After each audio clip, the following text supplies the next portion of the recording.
This is a Miami Sports Music Podcast Network production. This is the #1 Miami fan morning show. Clock blockers, let's go. I know the whole city riding. A little early, it's a bit surprising. Business moves, now we enterprising. Switch it up, now we improvising. Go to get in the winter column. Whole squad been trained to go. Fins for life, we throw the foe. Singing this just to welcome bro. To a time, to a time. Time to grind, time to shine. To a time, to a time. I've been a Dolphins fan my entire life. And the loss of tonight, it was a typical Miami Dolphins game. December football for the Miami Dolphins game. For the last 25 years plus, Miami Dolphins. I just want to feel like we are a #1 seed. I want to take care of business on prime time. I said Tua just needs to get over 300 yards and 3 touchdowns. Let Tyreek get over a buck and a tutty. Let Raheem get his 2 touchdowns. And we played like, I fill in the blank. I don't know what this team can do to me more to make me feel sick to my stomach. And it's been a love-hate relationship for years.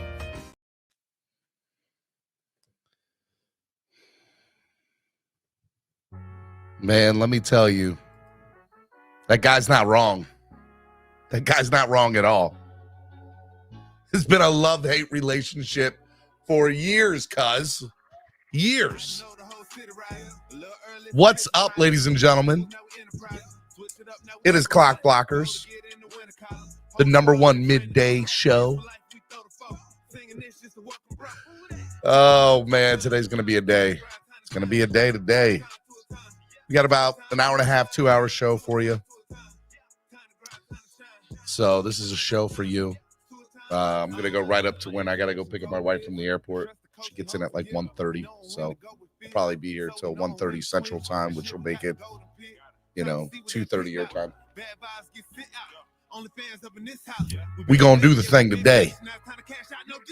It is Therapy Tuesday. It is a show for you, the fans, made by a fan. How y'all doing? I'm your host, Stephen Daniels. You can follow me on all social media at StephenDSKPL.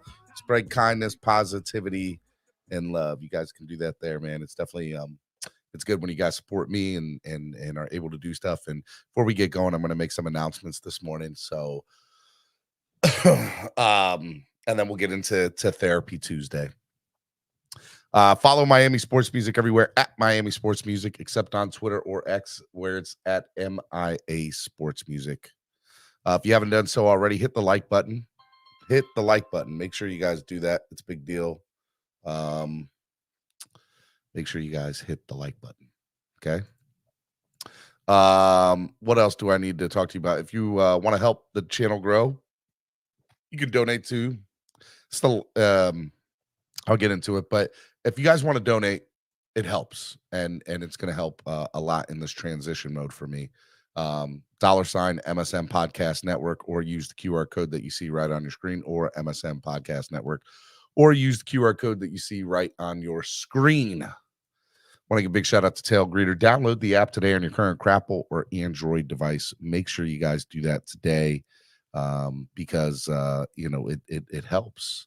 It's going to help you get access to the best tailgate around. Let me tell you that there's a lot of really cool stuff going on. And if you're not going to be here for it, I'm sorry, because let me tell you right now, the place to be is 100% going to be this Baltimore beatdown in a couple of weeks. So I hope that you guys come out for that. I'm excited about the Baltimore beatdown. It's going to be a lot of fun. If you guys need a QR code for the screen to get into it, just make sure you guys hit this QR code right here on your screen, and it'll give you access to the link to Baltimore Beatdown 2023. All right, man, Therapy Monday or Therapy Tuesday. Before we get into all that, I have an announcement to make, and I released it yesterday on social media, but I haven't talked about it here on the show.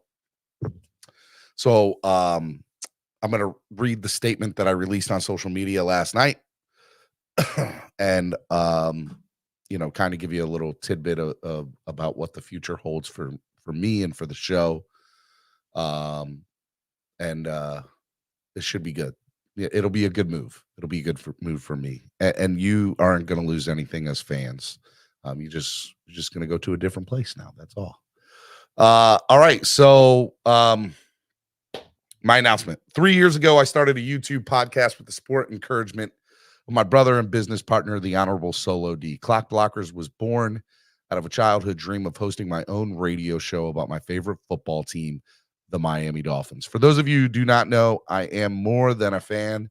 I did go to broadcasting school right out of high school. I majored in news and sports, and I got my first job working for CBS and ESPN radio in Baltimore. So I went to school for this. This is what I wanted to do.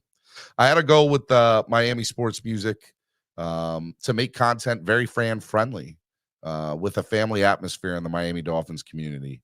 I had great people in the community who set that example by helping me get started.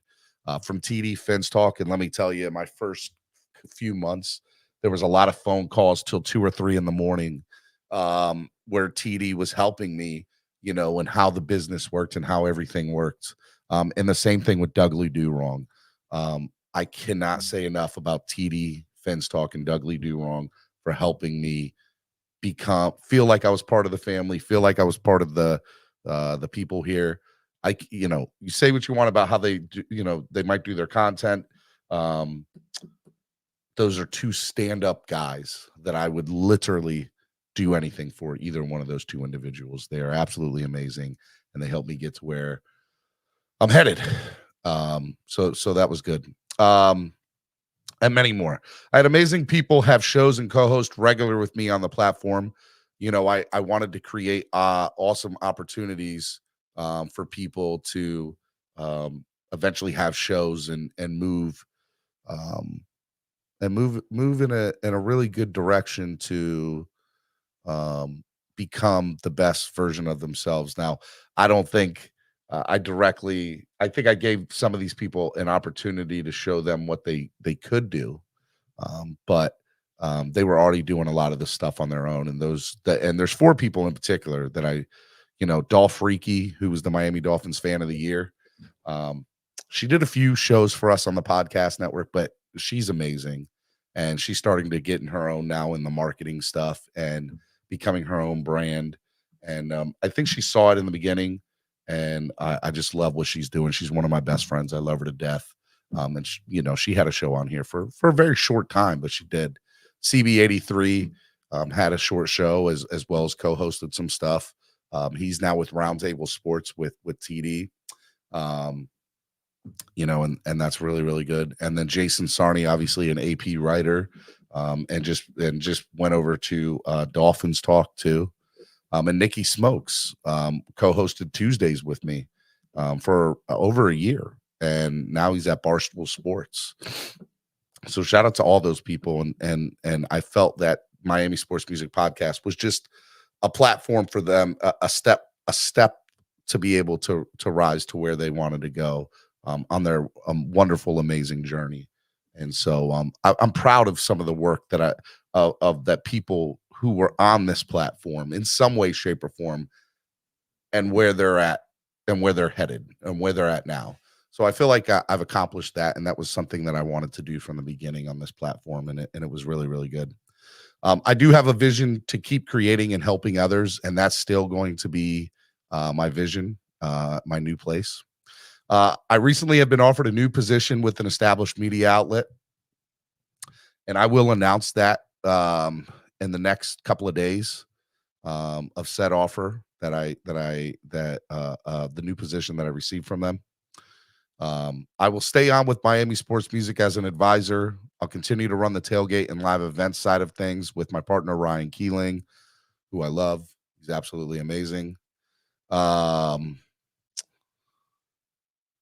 else? But Clock Blockers will be moving to a new network starting next week. This is the last week Clock Blockers will be on the Miami Sports Music YouTube channel. So next week, we're moving to a new network, and I will make that announcement of the new network in the next couple of days.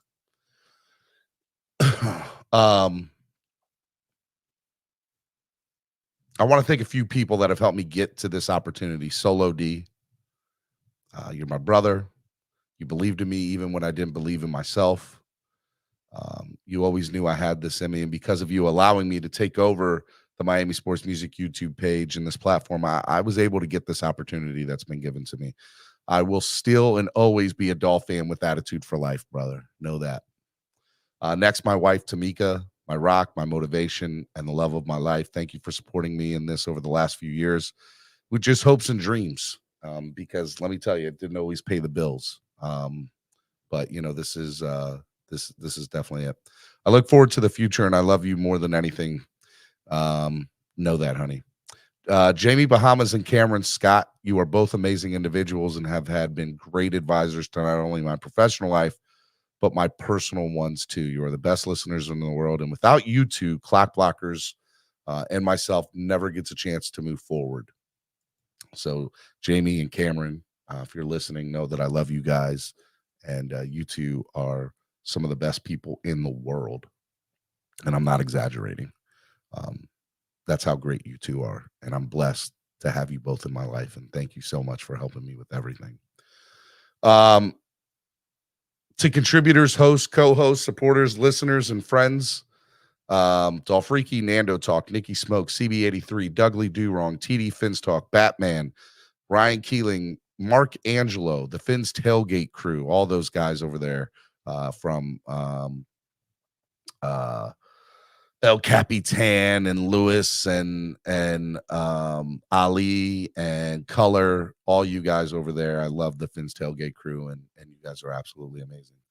DJ Genesis, Tamaris, DJ Sick Turtle, Sinbad Sports, Jason Sarney, Armando, Helfins, Dolphin Nation Mexico, Angel Ortiz, Wayne Collard, Martin Leiden, all of Fins Nation UK, Level 2 Noob, Andrevius, Chef Ju, Trucker Sean, you know, who else can I name in here, man? Q, Roach, you're in there too. Aquavision, anybody who Flipside Fishing, Steve Kirker, California Fins fan, who else? Ryan AP, yeah, man. Zach Turk, you're the man. Love you, Zach. Bob Young, all of you, you've been great, and thanks for supporting me in this journey along the way. Listeners and many more people to name, I just want to thank you. Clock Blockers is not going anywhere. It's just changing homes. My last show on Miami Sports Music's YouTube channel will be on Friday. So I hope that you come and join and hang out with me at my new home. I want to be respectful of Miami Sports Music and my new home, so I will be making that announcement to where I'm moving in the coming days. Please follow me on all social media at Stephen D. SKPL. I thank you and I love you all. SKPL, spread kindness, positivity, and love. Your boy, Stephen D. So this is an era. This is kind of an end of an era. This is not the last show. The last show will be Friday. But again, Clock Blockers, I think I'm still going to keep the name and move it to my new home. I'm going to make the new announcement in the next day or two. So I don't have that yet, but we're just getting all the final things kind of tidied up. There's an agreement in principle, and I'm excited about it. It should be really, really good. I worked really hard for this. I didn't know what this was until the opportunity presented itself, and I'm excited. It's going to help me do a lot of things that I want to do, and with a bigger team. So I'm excited about it. But we're not going anywhere from the standpoint of you're still going to have Clock Blockers. Yeah, Clock Blockers is just going to be in a new place. All right. With that being said, last night, man, let's get into the game last night, man. It's Therapy Tuesday. Dolphins 27, Tennessee 28. The Dolphins with 2 minutes and 46 seconds left had a 14 point lead. The numbers were 0 and 767 games of a team that was leading with less than 3 minutes of 14 or more points being undefeated. So, we should have won. Definitely, they gave the game to us. I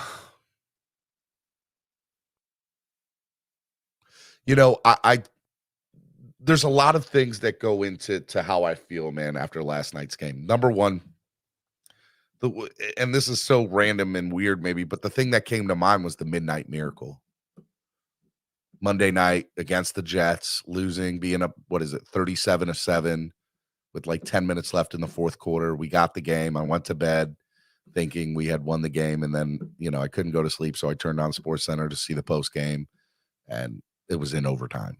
And we ended up losing that game. And to this day, that's still one of the most heartbreaking losses. Last night was the same way, man. Last night, and here's the thing, we didn't even play well last night. We made so many mistakes last night. We didn't play up to our expectation. There were 5 injuries in the first 20 plays, and I just was like, how does this happen? How does this happen? First place is on the line of the AFC, not just the AFC East, but the AFC. We haven't done that since 1992, I think, according to the game last night. Was the last time we were kind of in this position, or excuse me, 1982. It was 1982 or 1984, somewhere in that range. But, that's the last time we were in this position this late in the year. And so for me, I was ready for us to take that next level, right?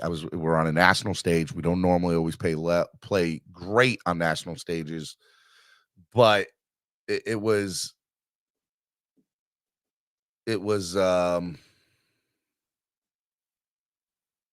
tough, man. It was so tough watching that last night and seeing Will Levi just pretty much throw the ball downfield. And there were certain things last night that just bothered me, right? We go into the red zone 4 times and only come away with 2 touchdowns.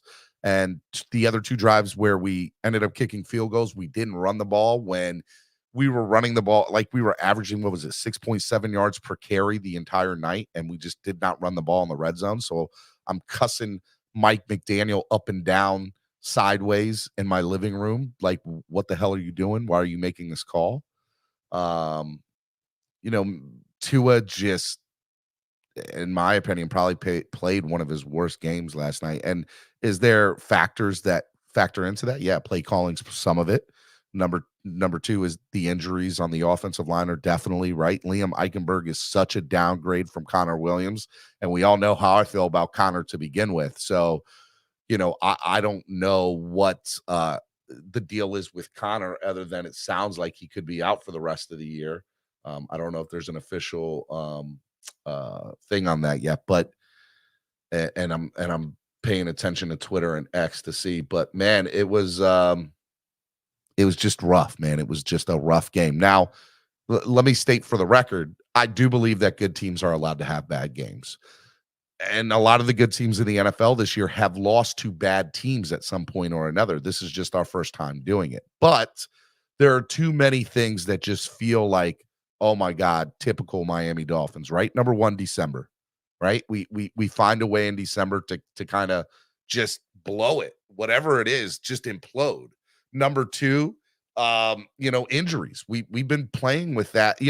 I talked about that the last 2 off seasons on this show.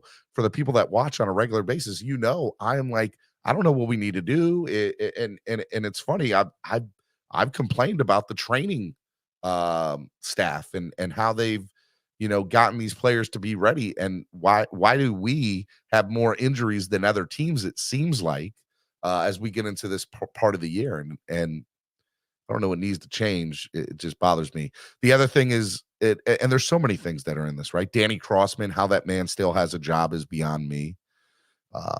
How can I be mad at a head coach or an offensive coordinator who's calling the plays, head coach in this circumstance, who's got our team a top 10 offense, and he's just making some bad decisions with his play calling last night. I mean, just bad, unjustifiable, especially in the red zone.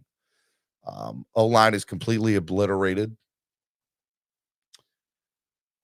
I mean, it was tough, right? And look, we can sit here and talk a little bit about the officials. I'm not going to say in any way, shape, or form that played into why we lost last night, but you know, the injury to Tyreek Hill, that should have been a horse collar tackle all day long, all day long. They never should have got that one touchdown because, um, you know, Bradley Chubb, we had stopped him. It was fourth down. Coming off the field, he took his helmet off. He slammed it to the ground. We get an unsportsmanlike conduct deal, which is so out of character for Bradley Chubb. He hasn't done anything like that this whole year. Just out of character, just bad, right?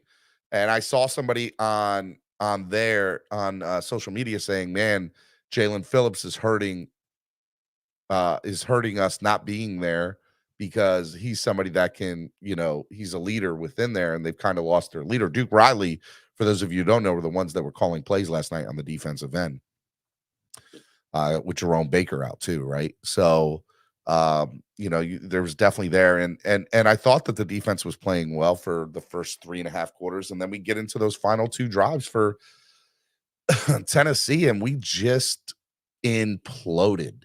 I don't know what the hell happened, but DeAndre Hopkins hit another level in the fourth quarter. I mean, the broadcast was making it seem like Will Levi is out to be this great. He's not. We lost, but, there were other decisions last night that just bothered me. Why were we using Cedric Wilson in some of those red zone areas? If you're going to throw the ball, get a dog that can go up there and grab him. Why wasn't Chase Claypool or River Craycraft being used a lot in those red zone scenarios last night? If you're going to throw the ball, give it to 2 guys that I know are going to go up and do it. Chase Claypool and River Craycraft, and you were utilizing Cedric Wilson, who it's like the equivalent of bringing in a cold pitcher who hasn't pitched in 2 months in the World Series in a playoff game or an important game to all of a sudden come up there and throw 100-mile-an-hour fastballs and strike people out. No, there's a reason that, you got to get their arm ready. It's just, I didn't like it. Just didn't like a lot of the stuff that was done last night. Waddle seemed to be doing good, and they stopped throwing the ball to him for a while. Tyreek, why was he not playing for 2 quarters? Because he clearly, look, he's hurt. I'm not saying he's not, and I'm not questioning his grit. But why was McDaniel not utilizing him when he did get back out onto the field? There were plenty of times last night where Tyreek's on the sidelines in situations where he doesn't need to be. Hell, even if he's up there as a decoy, the moment Tyreek's out of that game, we ran the ball 90% of the time. Tennessee knew what the hell we were going to do. Tua wasn't hitting passes the way. Here, the other thing that bothered me too was McDaniel's play calling. That last drive, 3rd down, 3rd and 4, we throw a ball 5 yards behind the line of scrimmage on a bubble pass or a screen pass. Are you kidding me? The goal is to get past the 1st down marker, not move the ball 5 yards behind the line of scrimmage. Just for lack of a better word, shitty play calling last night. It was 100%. And if you're asking me to point the finger at one person for the game last night, I'm going to point it at Mike McDaniel. Now, to be fair, I think everybody's got some of the blame. Tua definitely does. Vic Fangio definitely does. The personnel in there definitely does. Liam Eichenberg definitely does.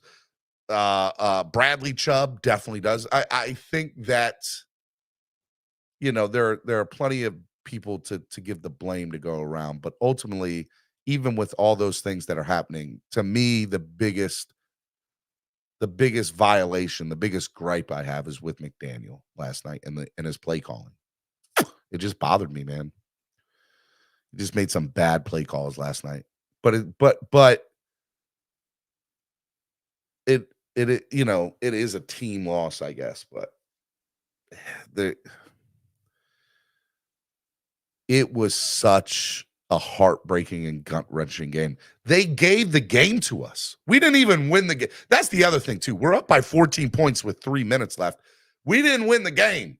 Tennessee gave it to us. They handed it to us on a silver platter. Here you go. Thanks. Thank you. Thank you very much for handing us this game. We needed it because we played like shit. And now all of a sudden you're going to move it. And I just, I don't know. I don't know what to say. So instead of being 10-3 and in first place in the AFC, we're now sitting at 9-4. We're in second. We still control our own destiny. But let's be honest. How many of us are confident in the next 4 games? I'm not. Not with the injuries that we have. And that scares the hell out of me because that would mean if it plays out like I'm scared to death it could, that it's going to be typical Miami Dolphins December football again.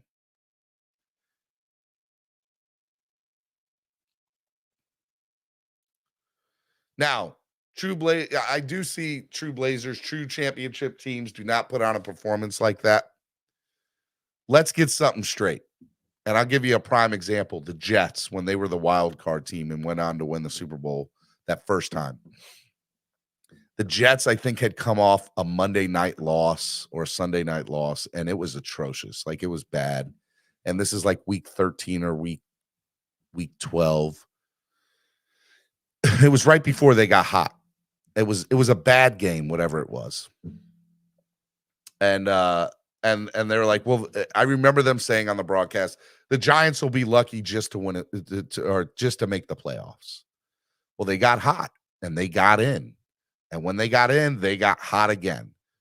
I want to state for the record, for all my Hopium people, that we have the personnel to be a championship team. We just have to execute like one and play like one. We need to cut out these injuries. These injuries are going to be the death of us. I am not saying that this season is over. I am not saying that. I am saying as a Dolphins fan, PTSD has crept in and I'm scared as hell. I can admit that. I'm nervous. I am 100% nervous. Just don't know what to say, don't know what to do other than just hold my breath and hope and pray, wishing and praying and hoping, like all that. All that, man. I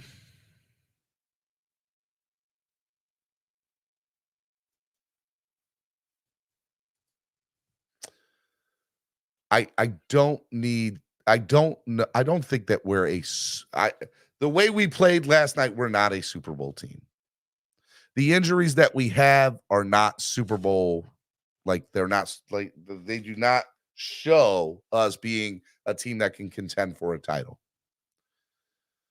But I have to say, going into last night's game, I felt, oh my God, all we got to do is just blow this team out or really have a commanding team, and we're for real. We didn't do that. We didn't make that next step. So there's no difference than, in my opinion, than them doing that from a standpoint of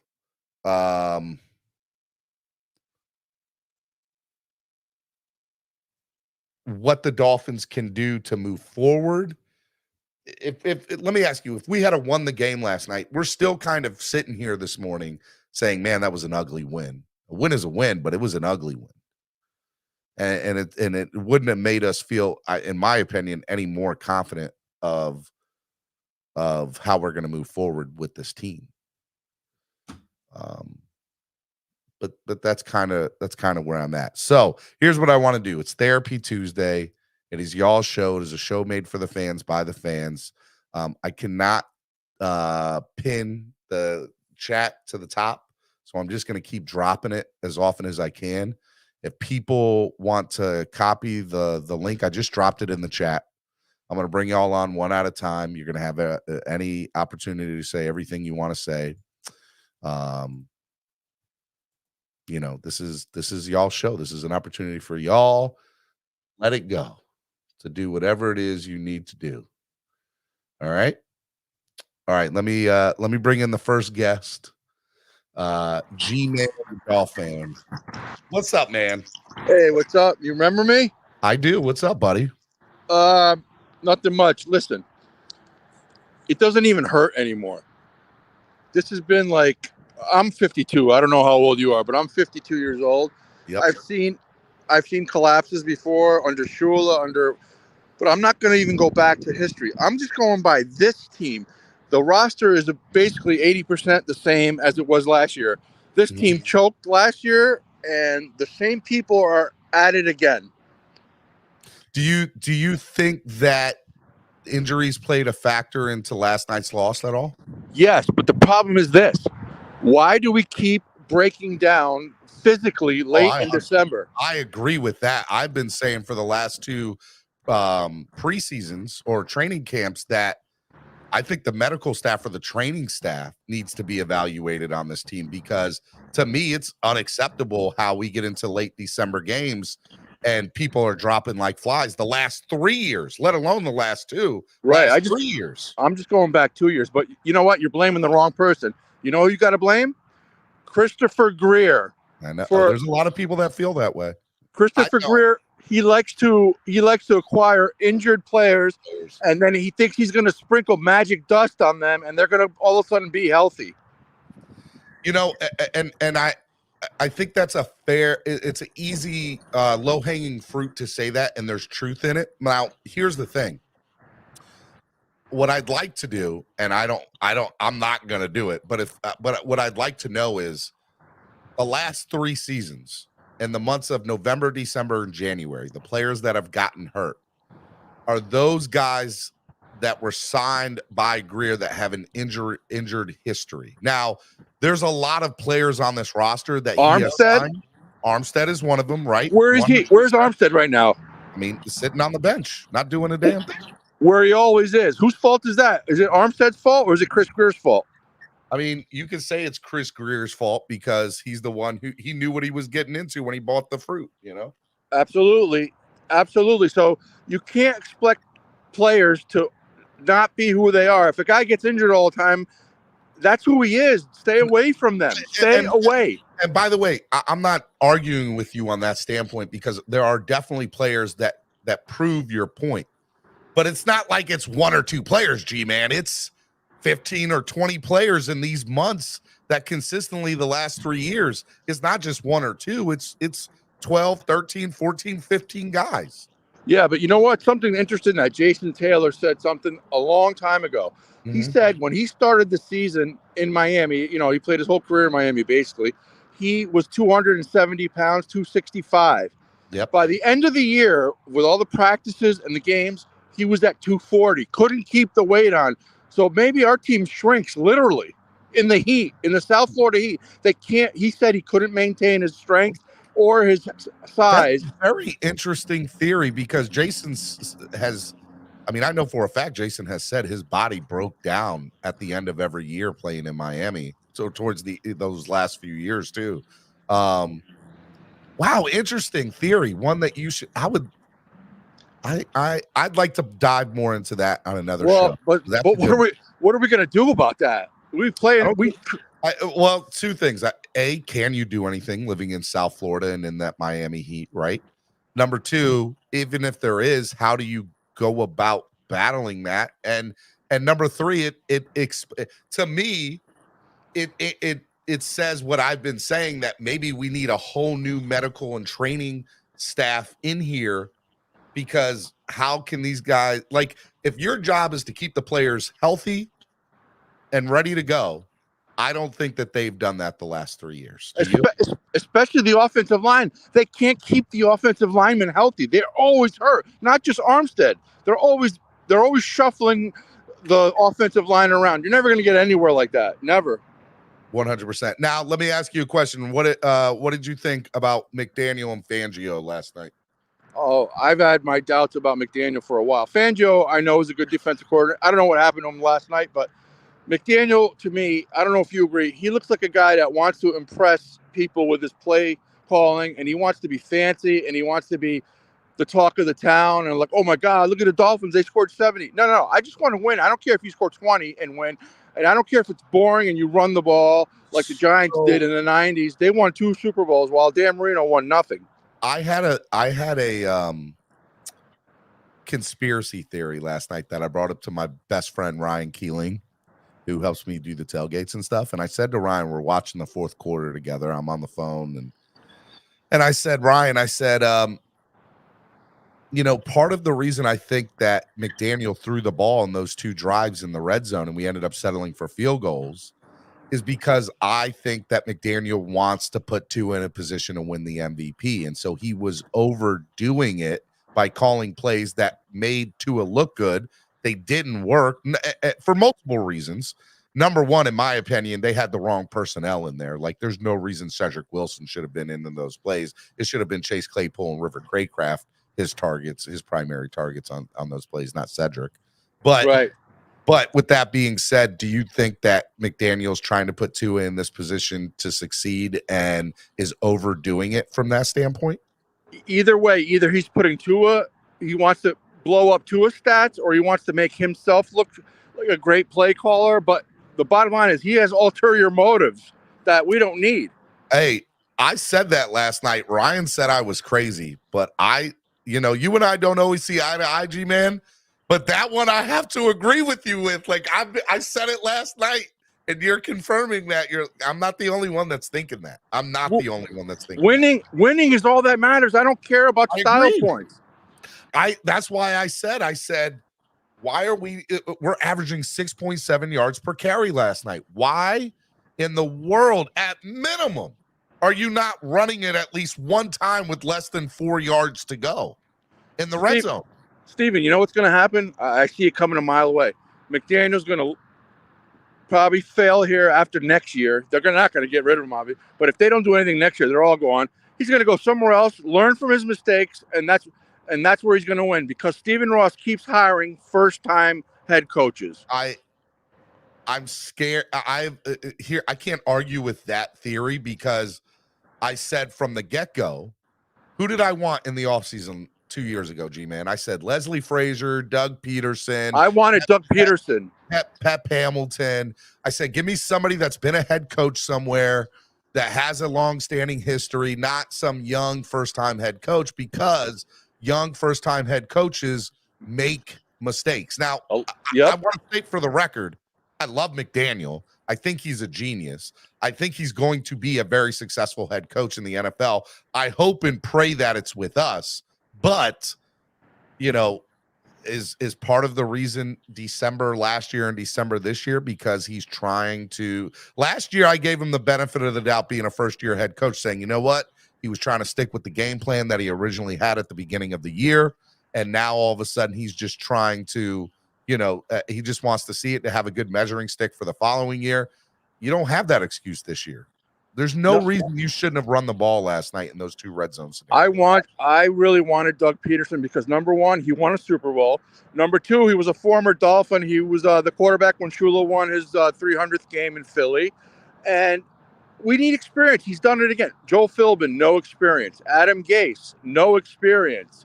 I mean, Mike McDaniel, no experience. Do you see a trend here, or am I dreaming? No, there's definitely a trend here. I'm not saying that you're wrong. Now let me also be fair to something. We are still the number 2 seed in the entire AFC. We are still a top 10 offense and still a top 10 defense. And we can all go back to Super Bowl winning teams over the last 20 years, and we can all say all of those teams at some point in the year had a very bad loss against a very bad team. So the question's going to be, how do the Dolphins respond from this? Am I going to say the world's on fire right now? No. I will say that I have PTSD as a Dolphins fan, and this looks a hell of a lot familiar. That's why I'm so negative all the time. Yeah. Because By the way, I like talking to you more than I like chatting with you. I just want to throw that out there because I get it. Like I understand where you're coming from. But the thing is, it's been more. The sick thing is that it's been different coaches, different GMs, different owner even, and we still do the same thing every December. How do you explain that? I can't figure it out. We're on a Indian burial ground, G-man. We're cursed. I mean, Shula won in December. Shula won big games. Shula won Super Bowls. He didn't win in Pro Player Stadium, did he? No, but they played in Miami in the heat, so that wearing down, like Jason Taylor was talking about, how come it didn't happen to the 72 Dolphins? You know, you're right about that, right? Like, and they had 5 days. They had 5 a days and 4 days. They played in the Orange Bowl when the Orange Bowl had turf. So it was so hot off that field. Yeah. It was like 120 on they had to go to grass eventually. But anyway, I just can't figure out why this team. You said the perfect thing. They drop like flies come December. It's like boom, every play. Last 3 years. 3 years in a row they have. Every play, somebody's going off the field limping, hurt. Somebody's dehydrated. They got cramps. It's just like every play. The first 10 plays on offense last night, I was cringing. Like I was like, end the game now. I don't want to play. Like, this is ridiculous. Hey, Steven, you know what I say about the Dolphins? The 17-game schedule is too long for them. They can't make it. They need like 11. We need to play 11-game season. Maybe join another league.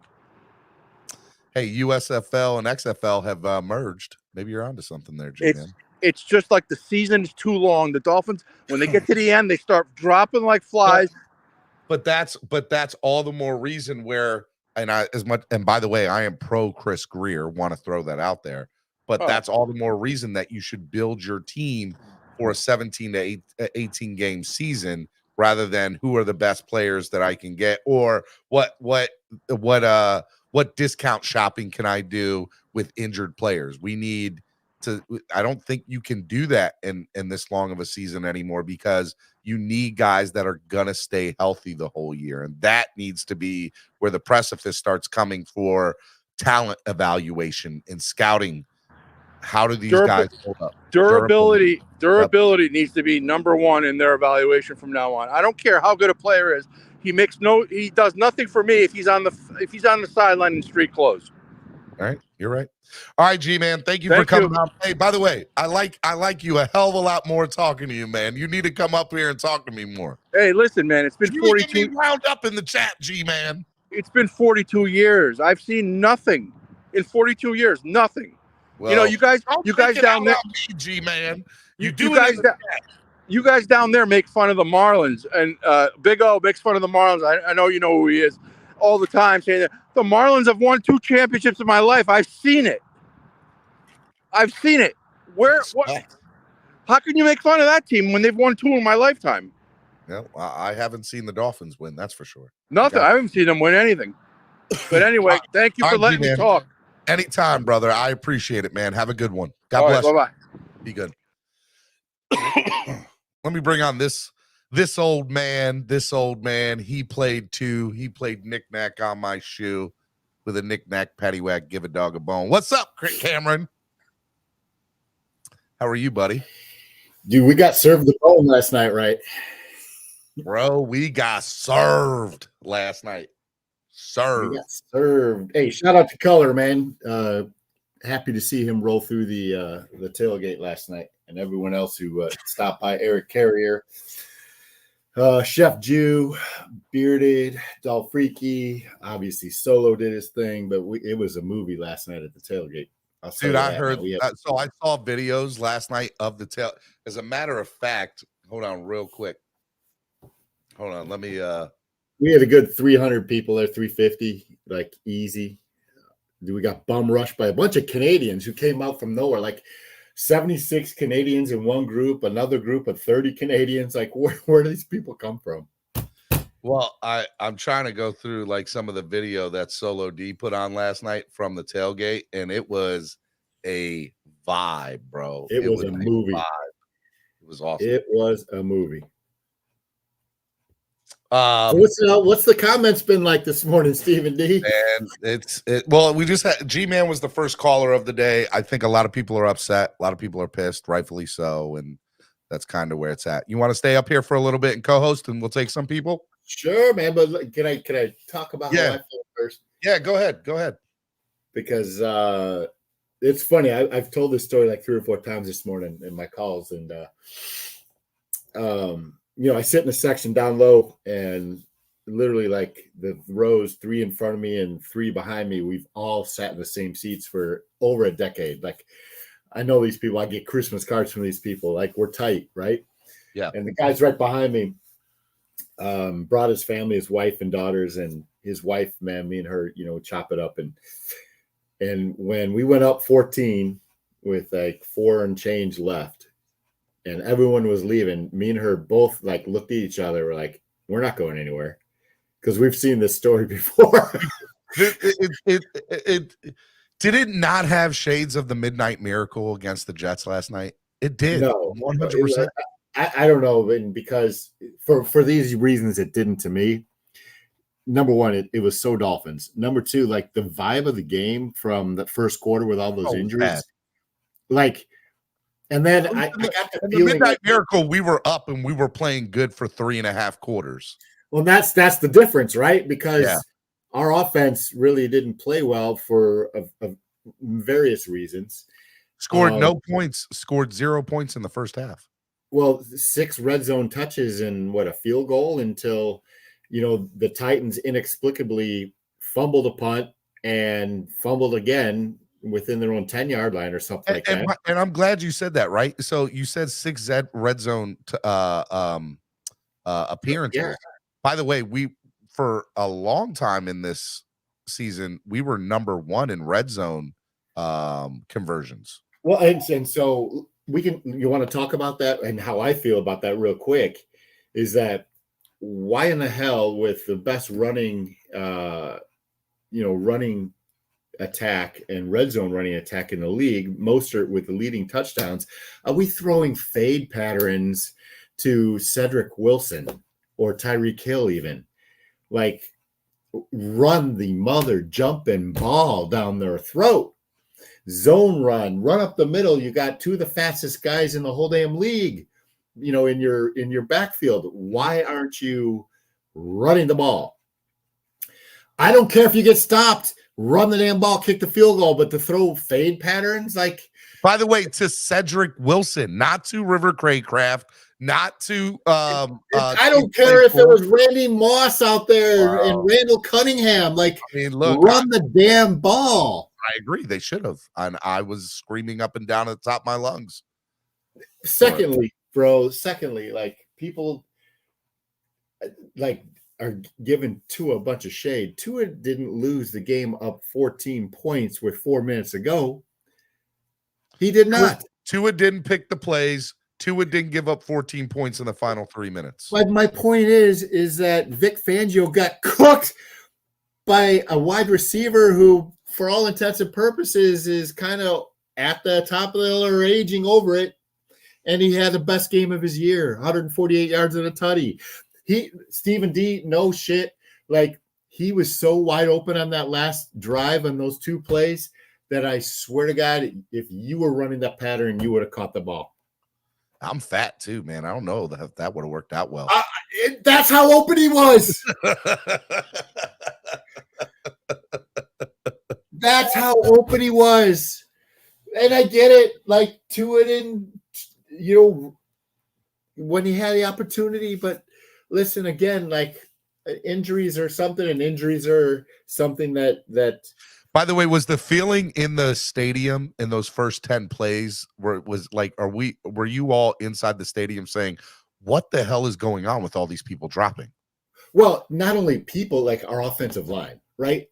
And so you saw it for the rest of the game is that, this offense is predicated on Tua getting the ball out quick under 2 seconds, right? 2 to 2.5 seconds. He didn't have that time because at all. We're sending out, Cotton and Smith and Liam Eichenberg is now snapping at center. Like, and by the way, he was all over the place in his snapping last night. They weren't. I don't think there was ever 2 snaps that were the same kind of snaps at all last night. Not one. It wasn't good, right? And so at least Gardner Minshew had a full, offensive line to get pocket presence behind, versus the Titans. When I tell you in person that I could have been running, on the defensive end and gotten to Tua in less than 2 seconds, I'm not joking, bro. Like, it was a sieve. It was a colander. It was Swiss cheese, that offensive line. And I'm not blaming the loss on the offensive line, but that had a lot to do with it that people aren't talking about. But Tua is the easy target, right? And I get it. But Vic Fangio got cooked in this game. He got cooked by a mayonnaise-eating 7-start rookie quarterback. And Will Levis will be good, but this guy puts mayonnaise in his coffee, bro, and we just got deep by it. He held Derrick Henry to 36 total yards. You did your job in the run game. Where the hell was Jalen Ramsey and Xavier Howard and Deshaun Elliott, who got injured? TD Fence Talk is in the building. I see in the chat. TD, I just dropped the link. Get up here if you can for a minute. Love to get your two a time, TD, man. I was about to say something to TD this morning, man. I didn't, man, because I know he's just smiling, right? He's just back there like, I told you so. And he did. He told us this week, and the Dolphins have yet to prove they have yet to prove that they're an elite team, right? And is there anybody in this damn chat that thinks that Wilson's not going to come down here and give the Dolphins every bit of freaking grief that he possibly can? Like, if we're favored by more than 6, that's a travesty. I'll be real. I think Aaron Rodgers is playing on Sunday. I don't care what anybody on Sunday. I'll tell you that much right now. I think he is. I hope he does. And I hope he brings out an American flag. And I hope he stubs his toe and breaks his damn nose again. All right, let me bring in somebody else here. Let me bring in TD. Get TD up here. Come on. We got to chop it up. I can't bring on. We got to chop it up old style. Come on, TD. Get up here. All right, I'm going to bring in Fins for Life. What's up, Fins for Life? How are you, man? Good morning. What's going on, fellas? How y'all doing? We've been better. We've been better. Oh, yeah, for sure. I'm just going to give you my side of it. Everybody's blaming McDaniel. You know what I'm saying? Everybody's blaming McDaniel. Everybody's blaming the injuries, the offensive line, all of this bullshit. But at the end of the day, we had a 14-point lead with 3 minutes and change left, and we had the football. Okay? So all that injury, bad play calling, all of this stuff that I've been hearing is out the window if you really want to talk about we had a 14-point lead, okay? So it all comes down to our defensive coordinator, and our defense quit. When we went up 14 points, the team was headed to the tunnel. They thought we had won. Now, real quick. My second thing is Tua got the ball back, got his chance to get it. We just needed to get in field goal range. He didn't even get a first down. I know. Now, I know the offensive line was bad, but we can't keep making these excuses. And I know they're not excuses, they're facts or what everybody wants to say. But you could go back and forth, excuses, facts. My whole thing is I finally got to where I believed a little bit. And this is what happened again. So this is what I want to tell you and all people that feel like that. Yes, it sucks. Yes, it has shades of Dolphins football in December. But understand this, even good teams find go look at Super Bowl championship teams and their resumes. I would say a majority of them, 80% plus, all have a bad loss or maybe 2 to a bad team on their record during the course of the season. So it happens. It's just the question is going to be, how do the Dolphins respond moving forward? And that's going to be, is this typical Dolphins December football and where we're at? or was this just a bump in the road and a wake-up call to get your shit together? And we're not going to know that till the Jets game. That's my opinion of that. All right, anything else before I let you go, Fins for life? No, man, I just thought that we had a real good squad. And yeah, real quick, Tyreek makes our offense. It's not our quarterback. Tyreek Hill makes our offense. Did you see what we looked like when he was not on the football field? For some reason, they do not have trust, or Waddle cannot do what Tyreek can, because they did not send Waddle in motion. And because my thought was, if Tyreek goes down, okay, put Waddle in Tyreek's position, run him in motion, run the same thing, next man down the line on the wide receiver totem pole. No. Waddle cannot do that. Tyreek is in a whole different stratosphere. Without Tyreek, we are not a playoff team. And that's all I got to say. You guys have a good day. All right, brother. You too, bro. Thank you. Hey, but he does bring up a great point. The defenses don't respect anybody else in that wide receiving core outside, even Waddle. Waddle he was open last night. And Tua wasn't looking for him. And when he did, he had good chunk yards. Yeah, 100%. And that's 100%. An issue that we've seen. And by the way, if there was ever a case to make for Tyreek being MVP, it was last night's game. Last night's game shows that he is. Listen, if some way he gets 2,000 yards, he has to be. Yeah, I agree. I 100% agree. But real quick to his point, the talk of Tua MVP, I think should stop. It's out the window. You can't have a game you cannot have a game like you had last night in December and expect to win the MVP. Can't do it. Agree. Can't do it at all. All right, let me bring in the next guest. He's big in the Dolphins community. Some of y'all love him. Some people don't necessarily love him. I do. He's one of my best friends in the world, and one of my mentors in this community, Mr. TD Finstock. What up, baby? I'm just on here to defend my quarterback, the best quarterback of all time. TD. Hey, TD. What's the problem? Everybody want to talk about my quarterback today when he's the best quarterback of all time. Look, I'm still pro Tua. He is not an MVP though. I'm sorry. I was talking about Skylar Thompson. Am I talking to Pete's Takes? I'm sorry. Is Pete up here? Is Pete up here? Hey, T, I want to know how Master and Work gets all those vivid pictures of you and posts them all over Instagram. Because that bum be watching me. I still ain't been able to block him. I don't know why. He is a bum, too. Tell me your real thoughts last night. Go through your progressions of your feelings watching that game last night, TD. I want to know. It's simple, man. Why is anyone surprised? I mean, it's the same old narrative. It's the same thing that I've been saying for 3 years now. So, TD, what's the common denominator? Because we got a new coach, and it's the same shit. Okay. Then let's break it down, Cameron. If you want to start with the coach, let's start with the coach. It goes beyond that, doesn't it? No. Well, let me tell you. Everything ends with Chris Greer. Yeah, that was my point. Everything ends with Chris Greer, but nobody want to see it because there's nothing you can do about it now. But he already screwed us. But we'll see. Let it play out because people still delusional. But anyway, they're gonna find out the hard way. Time always tell. This goes all the way back to the coach when we fired Brian Flores. I've been telling y'all since day one, Mike McDaniel is more of a fraud than y'all think. I actually like Mike McDaniel, but he ain't doing nothing different than Flores. Oh, he fixed the offense, something Flores couldn't do. He didn't fix the offense. They went and spent money on Tyreek Hill, Teron Armstead, Connor Williams.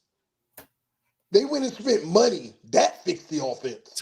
Well, to be fair, McDaniel has this offense as a top 10 offense the last 2 years. So because you brought in the best playmaker of all time, and that's fine. So that means your GM did what your coach said he needed to do to make this offense. No. What you did is put a patch on a prosthetic eye.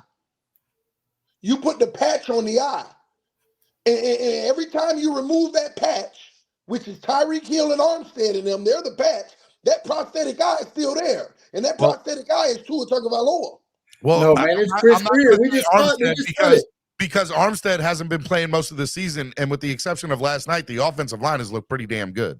The offensive line ain't look good. We've been getting the ball out quick, making Which them is look good. what the offense is predicated on, TD. No. See, that's only predicated against bad teams that can't get pressure. Oh, That's only predicated on them. Go back to the Eagles game, Buffalo game, Chiefs game. See, y'all missing the behaviors against the good teams versus the behaviors against the bad teams. Why do those behaviors only show up against the good teams? So what happened last night? Injuries? No, last night was a case of a game plan but once again, the same thing I've been preaching to y'all for several years. You take away what our quarterback does well, and we're screwed. And let's get something straight. Tyreek was balling last night when he was in the game, but we were still tripping when he was in the game too. He just made some plays in the midst of it. I was mad for two reasons last night. I don't think he was in there enough towards the end. They had him on sidelines in certain situations where and I think we took our foot off the gas. We were playing to keep the lead safe and not we need to. I'm telling you, when you don't put your neck on somebody and you play to just keep a lead safe, that's when shit gets bad. And that's what happened last night, in my opinion. And McDaniel made some horrible decisions last night. Well, Steve, you're talking about the last three possessions. I don't care about the last three possessions. We lost that game in the first three quarters before that debacle at the end because they gave you credit at the end just to take it back. So I don't care about that. I care about the first three quarters when we should have been up 35-10. This offense didn't put together one engineered drive that was worth a shit. The one but you gotta look at why, Cameron. To be fair, the one they did, Sanders got his kick blocked. They didn't finish a drive that was worth a shit. Still they don't finish. That's not a good drive. I don't know. We up until this game, correct me if I'm wrong, TD, the Dolphins led the league in red zone conversions. Yeah, you can lead the league in all you want to against 10 bums. I mean, y'all got to realize we had an overwhelming. Okay, put it like this: we got 9 wins, right? Correct. Name me one team out of them 9 that you could tell me was a statement that made you feel good about what they did at the time or now. Both. I was about to say, in retrospect, you could say Denver. Denver's one of the hottest teams in the NFL. Team. That was a totally different team at the time with a new coach trying to find their way. Said both. I asked you to clarify. You said either one. Can't have it. Well, that gives you 8-1. One team, which we all know what happened in that game. But my whole point of the matter is the evidence been in front. Like people act like, well, you can't control who you play. Yeah, but you can evaluate it based off of who you play. Did the Dolphins not have the second hardest schedule going into the year, TD? Yes, that's going into the year. Once you start playing these games, you find out who you really are. And the truth be told, look at what we've played. We've played the worst teams in the NFL. And we're number one. We're number one in all these statistics. Let me ask you a question. After the Washington game, how confident were you that this team was on the right track and moving forward? 0%. What? That's my point, Steven. That's my point. This is my point, Steven. This is my point. We'll go play the Carolina Panthers and act like you could take something from that game. You go play the Washington Commanders and act like you could take something from that game. Stop acting like you could take something from bums. Like you can tell something about your team. Still an NFL team, TD. Okay, well, you keep living off of that premise and keep being wrong. Hey, keep TD. ending up shocked. All of a sudden, just keep ending up shocked. Like, how did that happen? I'm trying to educate you and tell you why. But y'all keep ignoring it. And when you play the Panthers and you beat them bad, you don't take nothing from that. TD, obviously you did not get the NFL December edition of the script, and you didn't see that the Dolphins going to lose the next 3 games after the Titans, and it's going to set up a division rival championship against Buffalo January 7th. You didn't God, get that script. I'm telling you right Cameron, now, Cameron, if I that got happens, the script, I will lose Cameron. my shit. I I told will lose everybody on my channel this was gonna happen. Hey, I real didn't talk see though. us losing. I didn't see us losing to no Titans, but I told them we gonna lose the last three. I done been clear on my channel. We losing the last three because this team has. Tell me one bit of evidence throughout the season that So, suggests that we can beat any of them teams. Give me all right. Do me a favor, TD. I TD, want to I know have your. to I agree want to with know. I want to know your top 5 teams in the NFL right now. Who are your top 5 teams in the NFL? And you don't have to put them in order. I just want to know I'm who gonna your try to top put 5. them in order though, because that's the only way I can come up to the 5. Because I might misplace somebody in the 5 that belongs. And let me cook after you finish that, I have another question for you after you finish. Give me Number your 5 1 in the NFL obviously is the San Francisco 49ers. 49ers. We agree. Number 2 on my big board in the NFL is the Dallas Cowboys. Okay. Number 3 on my board in the NFL right now, I would have to go with the Baltimore Ravens. Okay. Number 4 in the NFL right now, which is probably going to stir some controversy, but this is what I believe is the Buffalo Bills. Number 5 in the NFL right now is the Philadelphia Eagles, even though they could fall out of that real quick, but I still got to put some respect regardless, because at least they're doing that against the best competition, and they've won some against the best competition. Okay. All right. That's my top 5 in the NFL right now. Technically, all that needs to be said, TD, is that if we beat the Ravens and the Cowboys, hell, if we just beat one of the two, and we put up a good fight against the second one. You got to beat both now, but go ahead. If we beat both, you have to beat Dallas at home. You have to. And if you think you're going to be a contender in the AFC, you have to go into Baltimore and win, which we never do. We ain't doing none of them, Cameron. Okay. If we do those I'm just telling you what we should do. All I want is if we do those things, that you come on my new home, wherever that's going to be, and we'll find out in a couple of days where my new home is. I thought you posted that shit on this. No. I haven't announced where I'm headed yet. I just said that I'm leaving here. Oh, do you think I know so? Okay. With that being said, I want you to come on my show and say, Steven, I was wrong. And you were right that the Dolphins had what they need to be a contender. Because I think they have the personnel to win both of those games. If they're healthy. I think that they do. Even with Connor out, I think that they have the personnel right now to beat the Dallas Cowboys and the Baltimore Ravens. Who means more to the offensive line? Connor Williams. I'm not saying that. Time out. I want you all to be very specific to what I'm saying. Do I think we're going to win them? Not right now. I don't feel that confident. But I think we have everything we need to win them. It's a matter of can we stay healthy? Can Mike McDaniel call the right play calls? Ain't got nothing to do with that. Personnel packages, and can our defense not blow up in the fourth quarter? Nope, ain't got nothing to do with that. What y'all fail to realize is the reason why we lose games, the 4 losses we got, one thing happened, and we can't change it. What is that? If you're more physical than us, we can't win. We are a 95% finesse team, and you get sprinkles of dog in there with guys like David Long and occasional Christian Wilkins. But these teams that I named, out of 22 starters on offense and defense, every single one of them got at least 12 dogs that's physical on their team. Well, we got TD, 2 or 3 I love max. you, but I've never hoped you've been more wrong in your life. Yeah, I hope I'm wrong too, Stephen D. Hey, speaking of the defense, TD, tell me how. You know good and well it's the truth. You can't even rebut it. TD, tell me how Jalen Ramsey and Xavier Howard gets cooked by DeAndre Hopkins on that last drive last night. Let me tell y'all something. Please stop treating the defense so unfairly. Y'all act like, first of all, better offense has always been better than good defense. Y'all act like Levis wouldn't throwing dimes in tight coverage. He was open.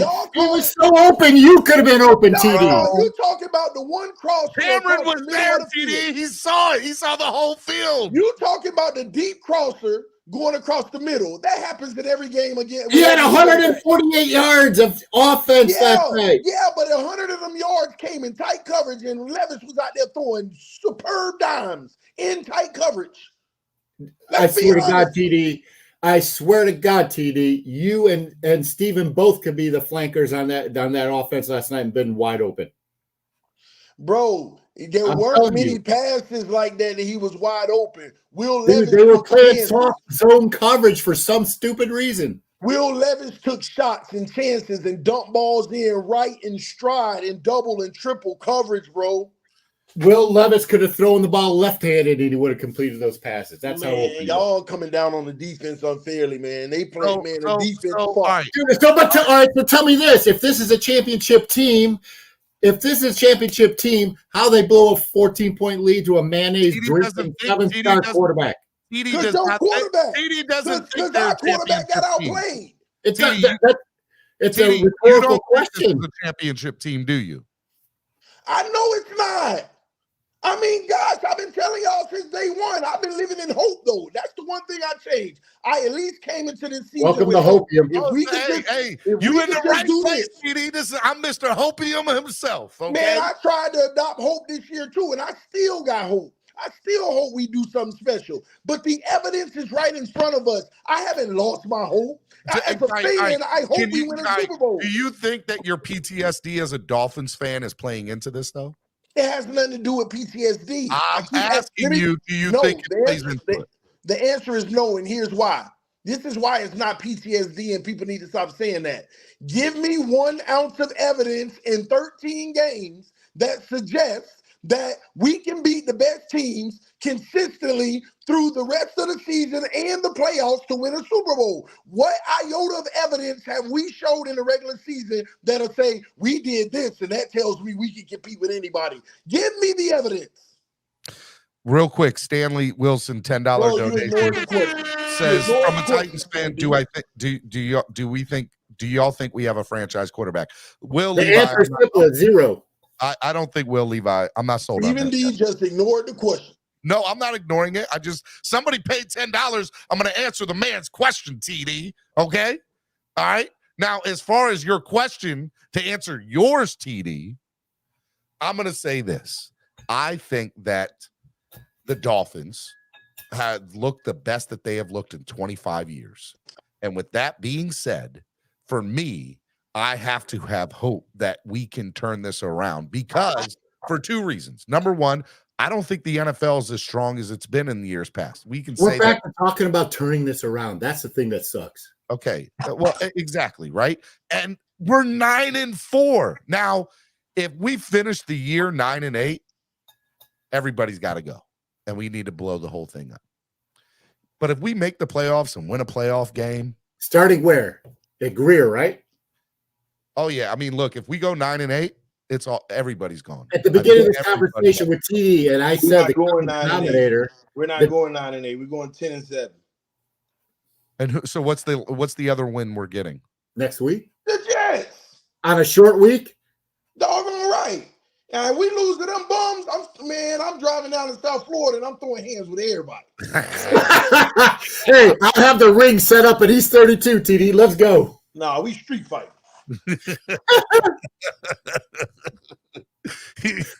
Oh my God. Oh, snap. Oh man. Okay. All right. He got you there, Steve. You know why Steve said it's fine because he ain't going to be there. He still ain't answered my question. Oh wow! What? All right, give me the question one more time, so because I don't want you to think I'm running from a piece of evidence throughout the season that suggests that we can compete with the best teams for the last 3 games and beat every team in the playoffs and win a Super Bowl. Give me some evidence within the season that say I saw this and that's why we can compete with anybody. So just one. One. I mean, look, I go back to the Philadelphia and Kansas City games, and in my opinion, we were clearly in both of those games, and our offense it had the ability I'm done. I'm done. You gonna let me finish? You gonna let me finish? Oh my gosh, boy. They have the ability to put up points. Now, executing that is a different story.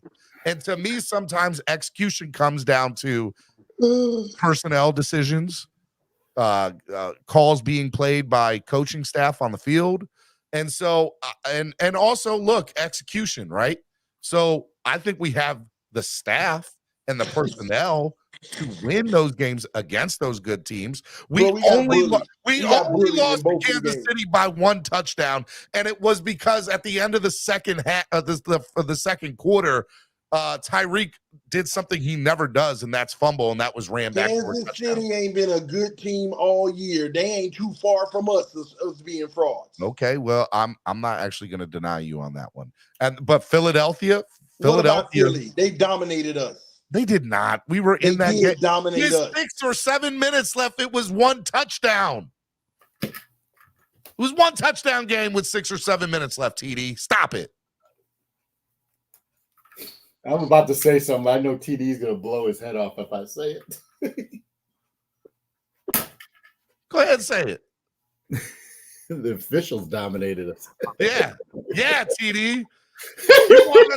Let him go. Champion. We made TD tap. He said, he tapped out. He didn't do it. I love it. I love TD.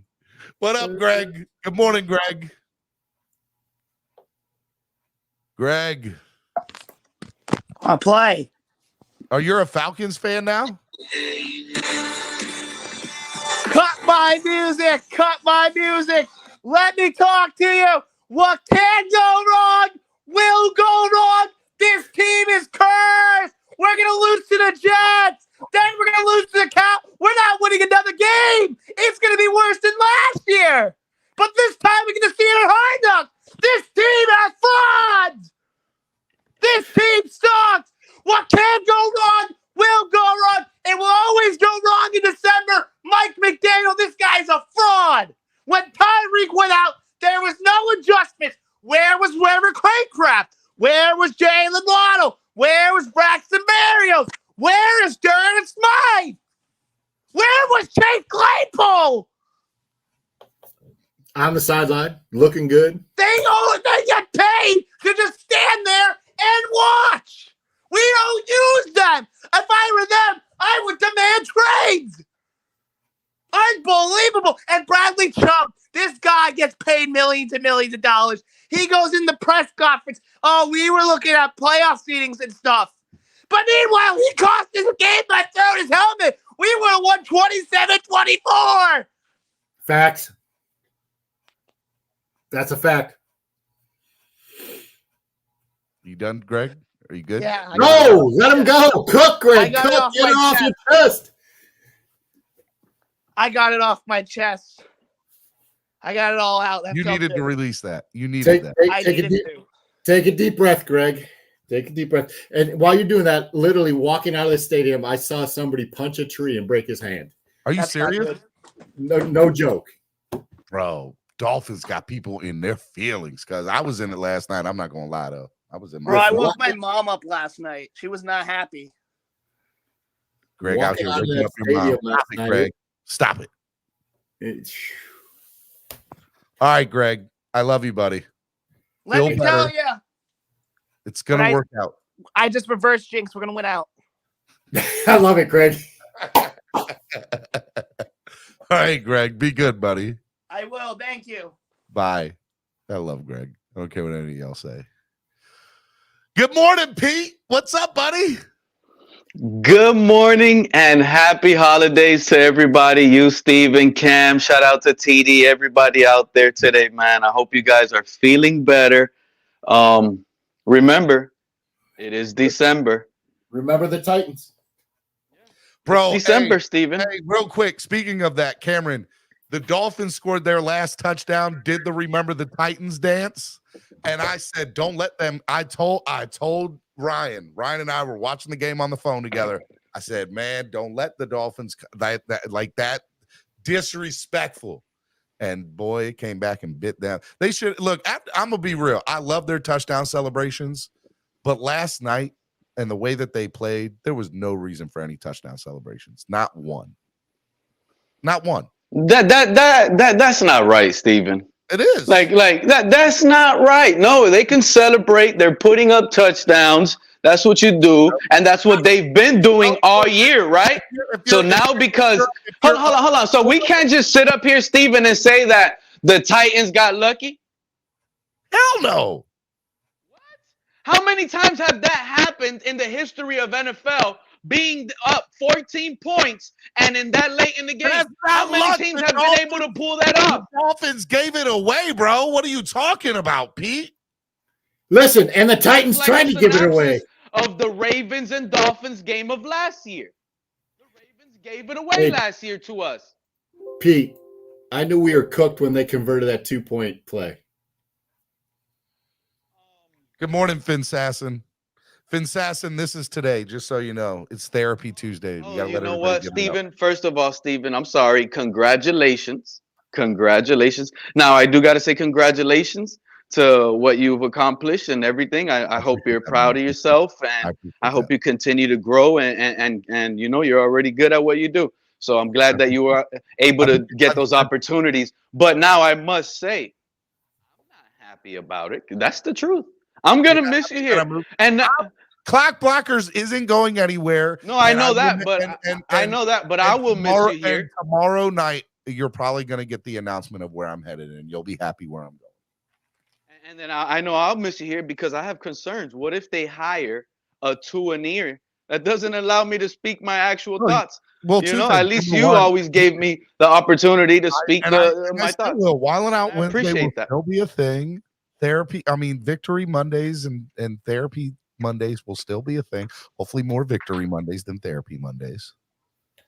They're going to happen. Don't you worry. All right. So this game that I want to talk about that happened last night. Yes. Cam, I know what you're saying. You knew we were going to lose that game when they converted that 2-point conversion. My thing is, I didn't think we were going to lose that game. No, but I didn't. Not at that point. When they went down and scored that touchdown, like Cam is mentioning, I was so mad at Vic Fangio on that particular drive, right? That they scored on. The reason that I was mad at Vic Fangio is because you have the crowd roaring. The offense, how are they even able to communicate plays and get long gains like this on us? And we're sitting back. I'm going to say something that you guys are not going to agree with, and I know this might explode you guys' mind, but I know what I'm telling you when I say this. Brian Flores does not lose that game. Brian Flores would have harassed and got like 5 or 6, possibly 7 sacks on that rookie. You're playing at home. You got the crowd. Why didn't Vic Fangio unleash blitz packages more? This is a rookie that was going. I don't want to just say that because I know people are going to run with that and say he's at fault. But man, I was so pissed at Vic Fangio. I could not agree with you more. And I said this earlier in the show. Like, we played soft coverage, no blitz. Our damn linebackers were 20 yards off the ball. I couldn't believe it. And it like zero pressure at all in that fourth quarter. And listen, Brian Flores, the head coach, he don't win that game. But Brian Flores, the defensive coordinator, probably. I just feel like this coaching tree, it's all Tyreek Hill, fellas. This is literally a I don't think anybody's army, to be fair, and it's unbelievable. Well, I don't think that's work, bro. That's true. You know, we got Mostert and H-N. Like Master at Work's recording, just so y'all know. Yeah, keep the receipts, that bum. He wants Caleb Williams, and I told him already. I hope the Patriots do draft that bus. That's just my initial thought. Patriot fans and Patriots are used to recording stuff. I told I already said it about Caleb Williams before. Dan Orlovsky just came out recently and said the same thing. I said that Caleb Williams, all this off-script stuff that he's winning on, that's not going to happen in the NFL. All right, so the guy is not elite. Pete, real quick, because I got to get to other people. Let me ask you. 10-4. How many more games do you think the Dolphins win this year? I got to be honest with you, Steven. You got to ask that question like this to me. I'm gonna re-ask the question. How many more games are we gonna win with Tua as our starting quarterback? Is my real concern, because based on what I've seen, like I want to have him, ready to be benched at any given second. Like, we have to have Skyler prepared. That's all I want to say, because as it looks right now, Steven, I don't think we're going to win another game with Tua. Pete, I got to be honest with you. I got to be honest with you. Listen, this is why. Hold on, Cam. Listen to this, right? We've had others. I'm Mr. Negative, right? We've had some guys come up here and tell you, Steven, based on what we saw on how to take Tua out of the game plan last year versus the Chargers, we knew that if you play that type of defense and you put that shell coverage, what happens? You slow him down a ton. And what did Mike Vrabel just finish exposing on Tua? Oh, we just let the perimeters open on the outside and tested him out there on the boundaries. Like, so why come on, aren't you Steven. running the ball more? Why? Because look what we're not even a physical team, Cam. Bro, we run outside zone. Like, we run away from we are averaging 6.3 yards per carry. We're one of the best in the league, which is last night in the first half. So much to the outside. My argument to TD. You want to talk about it? You can only run so much to the outside. Once those edges got you edged out and they're gonna play outside, you're not gonna get around. That's another thing I said, Steven. I'm so tired of this gimmicky offense, bro. Like, please, Aronde Gaston, pull up, click the link, give it to them raw, because I want plan B, because I'm serious, Steven. You guys laugh. You guys think it's a troll. We cannot waste this season. They not letting okay? They're outlawing. We need to change it up. Okay? We need to change it up. That's because you live in Mississippi. I'm about to get honestly, Steven, I'm already a little upset, man. I already got barely no sleep. I'm mad we lost, and I'm worried that we're gonna sink the ship, like I've been telling you guys all season long. Hold on. Miami Kid Jay with his $10 donation said 2 ears want to pay this man $300 million, but can't muster a last-minute drive to get into field goal position. That's what I'm saying. Take the middle of the field and first read. It's deer in the headlights. That's another thing I wanted to say, Cam. When they scored, when they scored, right, and they scored a 2-point conversion, boom, 27-21. I'm like, oh my God.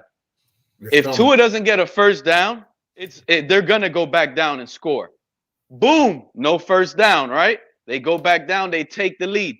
But when they were on that drive the whole time, everybody was mad, right? Because I know everybody was mad when Hopkins got that long 40-yard catch and then another big catch, and boom, they're right there.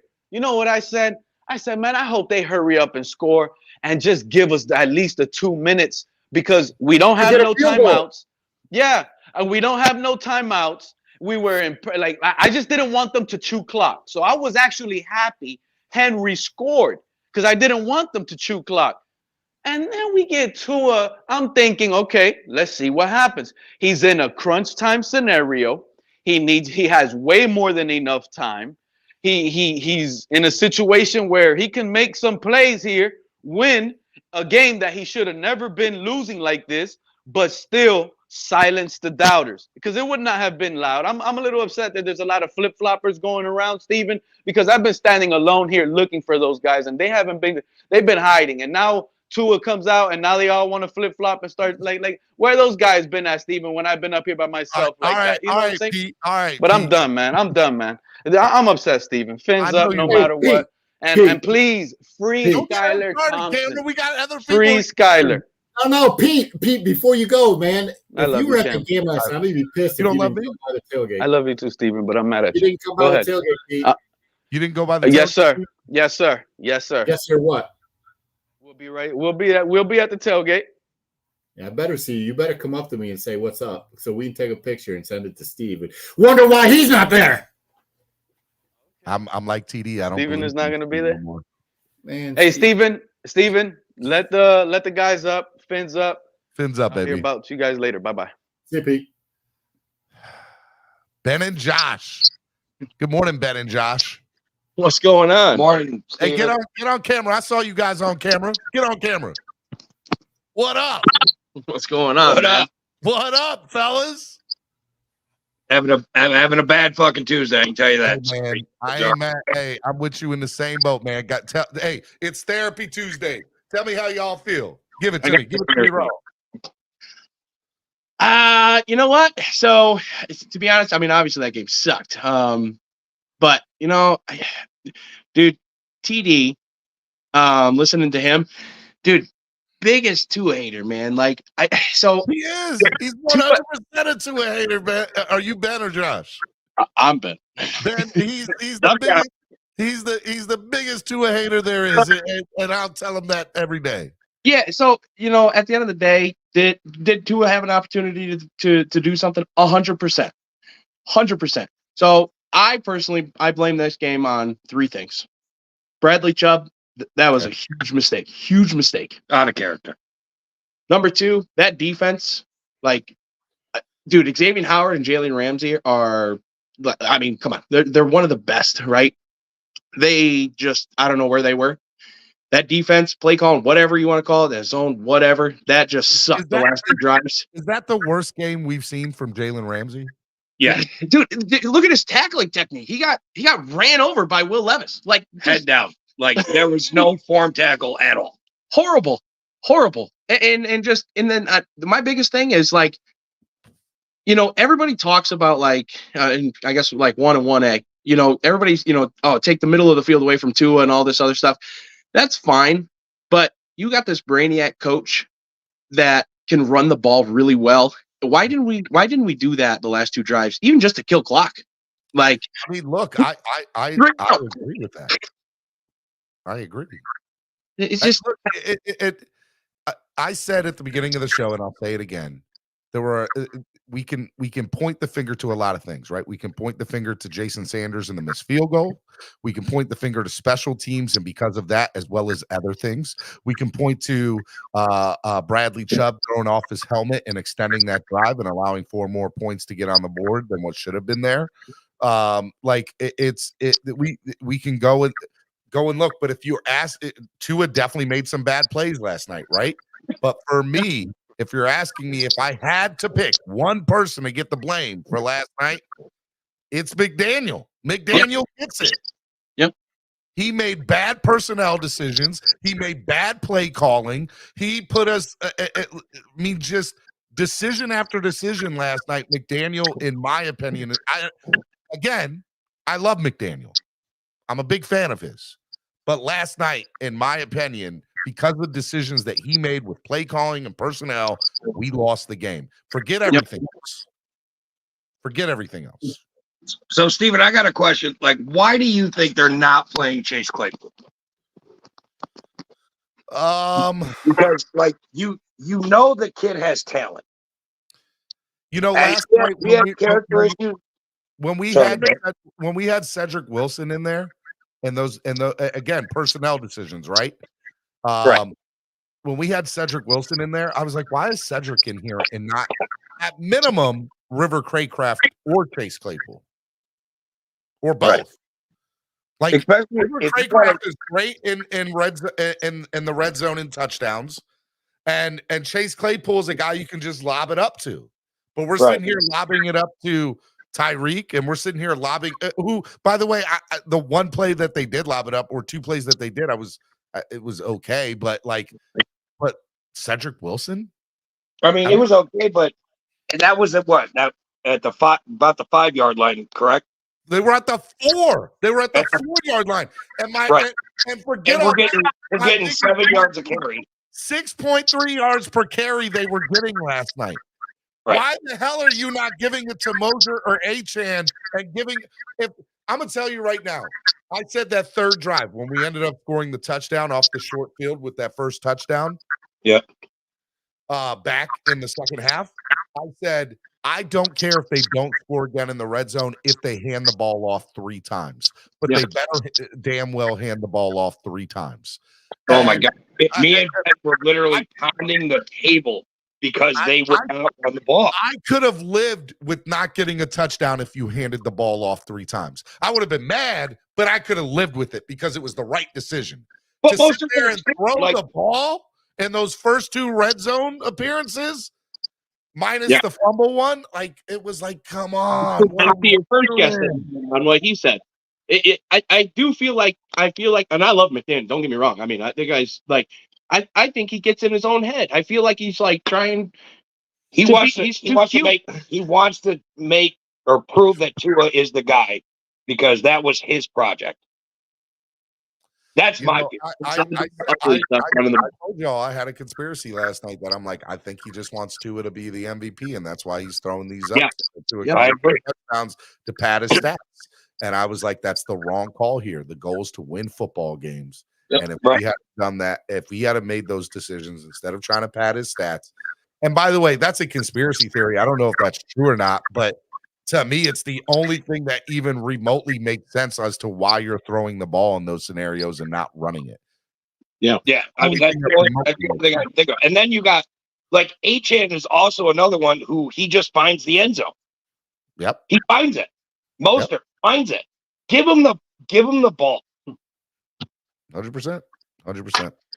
All right. Hey guys, where are you calling from, by the way? Where are y'all at? New York. New York.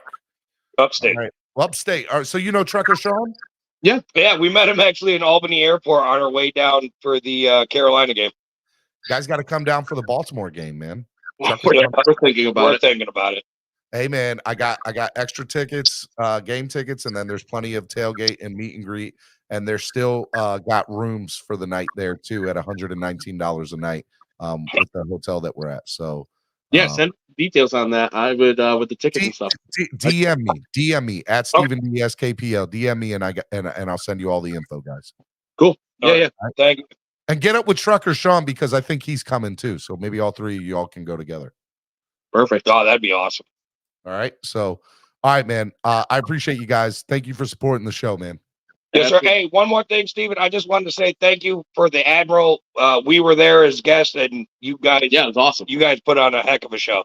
Tell the people that weren't there how I'm telling you, I put on a hell of a show. It's all about the fans, man. Awesome. Great time. Made it even better that we won the 50-50. That's right. You guys on the 50-50. All right. Shout out to you guys, Ben and Don. I appreciate it. It was gone that night, but we won it. Awesome, man. You guys are great. I love you guys. Thank you so much. All right, man. Be good. Thanks. Out up. All right. Let me bring in MCJB. What's up, MCJB? Real quick. What's up, man? My brother MC. What's up, bro? You're on mute. You're on mute. You're on mute. Appreciate that. That was fucking nonsense. I'm mad as hell. I'm at work. I'm screaming my ass off right now. Fuck, what was that? Don't get fired, MCJB. Okay. Don't break your hand. Don't break your hand. Big Fangio, change your booty playbook, please. I'm begging you. That shit does not work. Not work, man. That does not work. Mike McDaniel got to quit smoking too. Jesus Christ, I can't take this anymore, Steven. I just can't. It's been like that for 20 years, man. And I've been born for 20 fucking years. MC, I think a lot of people feel the way you feel right now. I'm tired of this nonsense. Tired of it. Jesus Christ. All right, let me ask you. Do the Dolphins win? What do you think happens in the last 4 games? We're losing all whatever the games we got left. We play like that. We play just like that. We ain't winning shit. And I'm sorry, Steven. I know this is the way it's supposed to curse, but it's my therapy, okay? This is my therapy. Well, get it out, MC. Get it off your chest, brother. Level 2 noob says you're ridiculous. Level 2 noob says you're at $7 now. Yeah. Kiss my ass. Let's go. I just want him.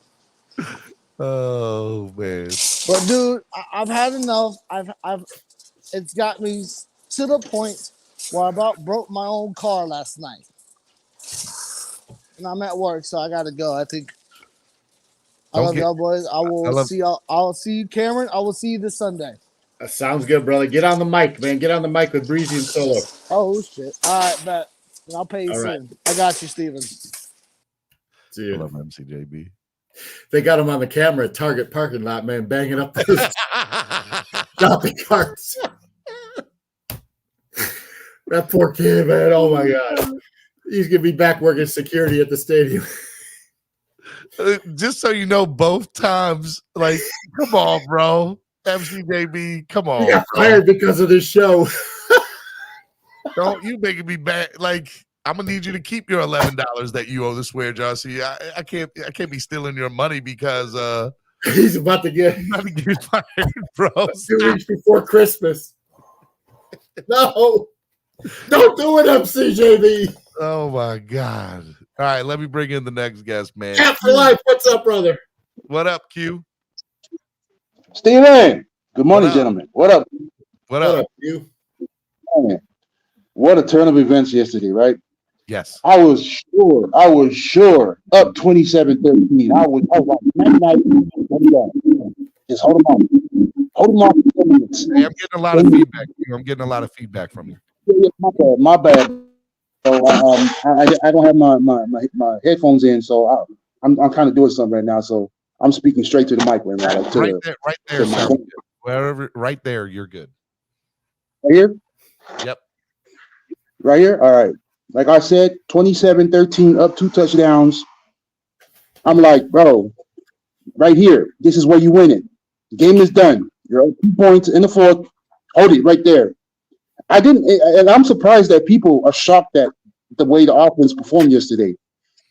Because when you lose what is essentially the majority of your offense, which is predicated around Tyreek Hill, and everybody around Tyreek Hill, see, that's the system right there. I kind of figured it out myself. Maybe some people figured it out before me.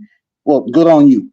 That's the system that Mike McDaniel put in place, is Tyreek Hill. And if you don't have a Tyreek Hill on the field, you don't command the same respect as you do when he's on the field. And I think, you could say 70, 60, 80% of your offense, whatever. But for sure, majority of your offense. When you see him coming in motion, you know the defense is like, where he at? Right there, in motion. When he's on the outside, they're not looking at anybody else. Like, where Tyreek at on the outside? When he's not in the game, they're going to be like, you know what? Tyreek not in the game right now. I think we got this in the bag, right? And plus, and people, I know you guys been saying why you go away from the run. Well, you lost three or four of your starting O-line, including Connor Williams. Yep. And I don't think you produced the same, running ability without those guys, and it was evident. And I think Mike McDaniel knew that. I think he tried to he tried to call a clean series. I didn't think he was trying to pad to his stats. I didn't think he was trying to do all of that. I think he tried to call a clean series, but a new problem arises, Stephen D, which is more concerning. And whatever concerns you had before, this is more concerning because how do you adjust without a Tyreek Hill? Who's going to step up and take up his mantle and his responsibilities? Waddle? I don't think so. He can't do everything Tyreek doing. And you see that man on the field, on every part of the field, on the outside, slot, right next to the tackle, in the backfield. And I'm just saying, Miami Dolphins, cool your heads down. All right? Be calm. Be cool. You're 9-4, second in the AFC. Now, this is the time where Mike McDaniel should shine, where he should try to find the adjustment. Who are you going to lean on to be that guy? Because like I said, Tyreek Hill is the majority of your offense. And again, I have to call it out again, bro. 27-13, bro. How? Nick Fangio, how? How did you lose that, bro? I don't have an answer for you. 27-13 in the fourth with 5 minutes left. That is appalling to me, bro. That I am disappointed. At least, give them one touchdown. But give them all a touchdown and a 2-point conversion? I'm sorry to blow up y'all's ears, bro. But, man, I'm not even a Dolphins fan, bro. And I'm mad, bro. All right, Q. I feel your pain, man. I feel your pain, man. Anything else before I let you go, brother? Hey, man, I'm happy for you. I'm sad that you're leaving MSM. I'm happy you're I sitting mean, on a look, new adventure.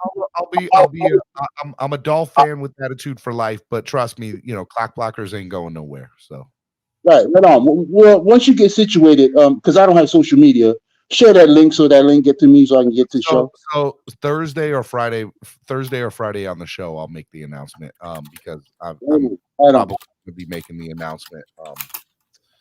Or the people that I'm going to are supposed to be making the announcement either Wednesday or Thursday that I'm coming on. So, Congrats, bro. Congrats. All right, man. I appreciate it, man. Be good. Appreciate you guys. All right, let me bring on Alex, man. Good morning, Alex. Hey guys. Hey, what's going on? Hey, Alex. Been better. Are you at work? No, I'm not at work. I don't go to work till 3. So we didn't need you to get fired either any more than no, you're good. I'm really pissed off beyond compare, but I'm not ready for the end all be all. Last I checked, we're still first in the AFC East. Last I checked, we still control our own destiny, getting into the playoffs and getting the number 1 seed. Last I checked, we still have the 5 offense. Even though last night was a disastrous. There's a lot of blame to go around. You want to blame Tua? Fine. I'm with you. I'm gonna do that also. You want to blame the offense? Fine. Yes, I agree. There's people that are letting the defense off the hook. And I'm not with that at all. The defense has as much blame to go around as any other, as McDaniel, Vangio, everyone. The whole blame goes around. All right, so again, they have blame. Nobody's denying that. Do they have as much blame as McDaniel last night? Not in my opinion. Probably not. Because I tell you, McDaniel, look, I like McDaniel. I'm a big McDaniel fan. I am. But bro, come on, man. You got to stop getting in your own way. That's exactly what happens. He's getting in his own way. And he overthinks himself with these stupid balls. Like, you want to throw a fader in the end zone? Why is the Chase Claypool in there? Why not run the ball when you're in the red zone? I don't get it. We get 2 gifts inside the red zone, and he runs the ball twice, and then to get mostly to get the touchdown. Where was that early in the game? Where was that when we had the red zone? When we were in the red zone? It doesn't make no sense. Yeah. I still think listen. Go ahead, Steven. I'm sorry. No. I mean, I hear your frustration, and I think a lot of Dolphins fans share some similar sentiments to you. Maybe not 100% altogether, but I mean, I think the frustration is real, as it should be. I guess my question to you is, because we've heard a lot of the same frustrations from other people, is my question to you, Alex, is what do you think about the next 4 games for the Dolphins? I still think we're going to beat the Jets. I still think we're going to beat the Cowboys. And I still think we're going to beat Baltimore. I still think we're going to win out. I still think we are. This team is too good. I hope you're right, man. I hope you're right, because if you are, we're legit. If you're not, it's going to be a long off season. I'm with you. Yes, you're right, but I still think this team is too good. Listen, all teams have bad losses. Like the Eagles lost to the Jets. 100%, and I have said that, and which is why I'm saying, does it feel similar to years past? Yes. Am I going to say that it's that? No. I need to see how the next 2 weeks go. If the Dolphins beat the Jets next week and then beat the Cowboys, which would be huge, then Miami's legit, and this was just a bad loss. Okay, that's all it was. If Miami ends up, I'm gonna tell you right now, if they lose to the Jets next week, DEFCON 5, sound the alarm. Yeah, it's not good. Start to hit the panic button. Yeah, 100%. I just can't believe we lost to a guy that puts mayo in his doggone coffee. For crying out loud! That's what everybody's saying. That's what everybody's saying. But listen, you know, I got to give credit. I am going to give credit where credit's due. I think Will Levis is the real deal. I think Will Levis is the real deal. I know. He didn't do anything till the final 2 drives. Let's be honest, okay? I'm with be you. Honest. He didn't do anything till the final 2 drives. Now that's all he needed. But let me ask you. Derek Carr has great comebacks in fourth quarter comebacks. Is Derek Carr the real deal? No, sir. So let's call it what it is. Let's call it a spade. I'm not saying I'm not sold on him. I'm saying I'm not sold on him yet. That's all. I'm just saying I'm not sold on him yet. MTJB with his $5 donation. Appreciate it. Yeah. $4.99. You still owe 5 more, MTJB, according to actually no, 6 more, because you were at $11 when you left, according to just throw that out there. Yeah. You know, the thing is, guys, you know, yeah, you want to. There's some calls that yesterday were really questionable. I get it, the battle of the Chuba thing with the helmet, but you can't make that call. I'm sorry, you just can't. I wasn't happy with.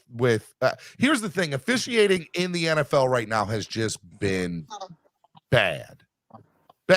It's been bad. Yeah. Bobby Supreme, shout out to you, Bobby. What's up, man? Says, oh, well, Steven, you can't be sold on Levi, but then you're sold on Tua. Just asking, LOL. I mean, yeah, 100%. Levi still is a rookie quarterback, right? And Tua has shown that he can throw 6 touchdowns in a game, that he can. I mean, he was an MVP candidate up until last week, in my opinion, probably this week. He's not anymore. But hey, if he wins the next 5 games, is he an MVP candidate? I think that conversation will come back to reality. If he beats Dak Prescott, if he beats Jackson, and he beats Josh Allen, and they go into the playoffs. I'm gonna be real. If Tyreek gets 2K, and that happens, Tyreek should be MVP. I agree with Agreed. that. Yeah, I agree with you right there, Steven. Listen, guys, you know, I'll leave it like this, and the next 4 games are going to show you exactly what kind of Miami Dolphins team this is. 100%. You know? Hey, look, here's the thing. Dolphins fans, the next 4 weeks are going to show us what the next 4 years are going to look like. Yes. The next 4 weeks will show us what the next 4 years will look like. And here's how. If we win the next 4 weeks, next 4 years are going to be fun. They're going to be fun as hell.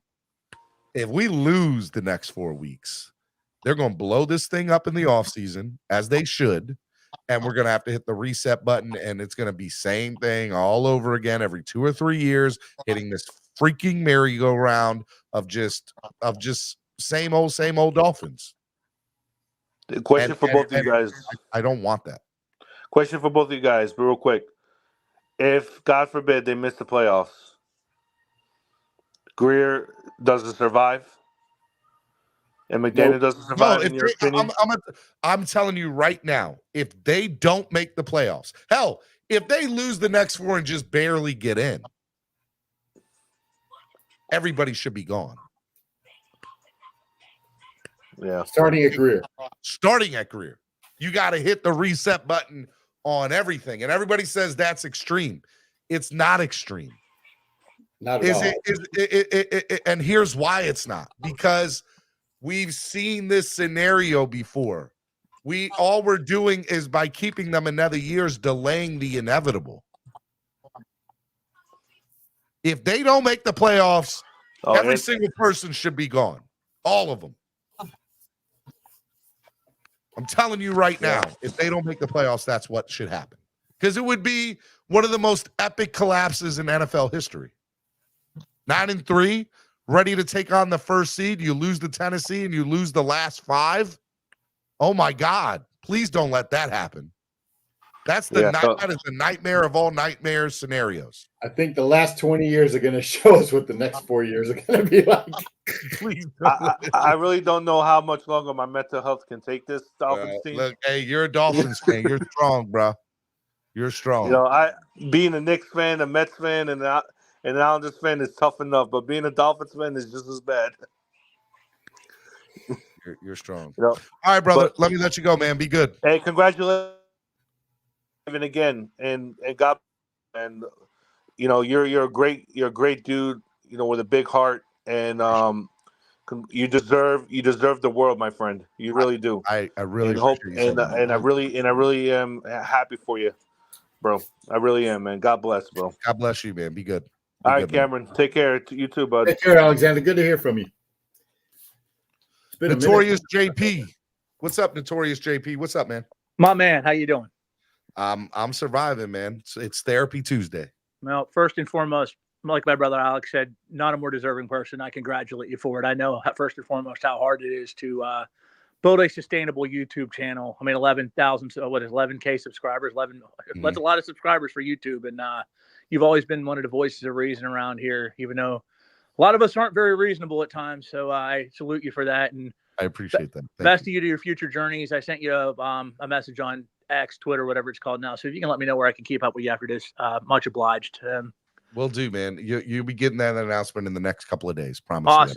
Awesome. But I'm going to be untraditionally unreasonable at this point. I'm not going to cuss like MJ, my boy MJ, because that's untraditional for him. But it is frustrating. It is very frustrating because this team, at minimum, last night was coming in looking at hosting 2 playoff games, if not possibly having home field advantage throughout.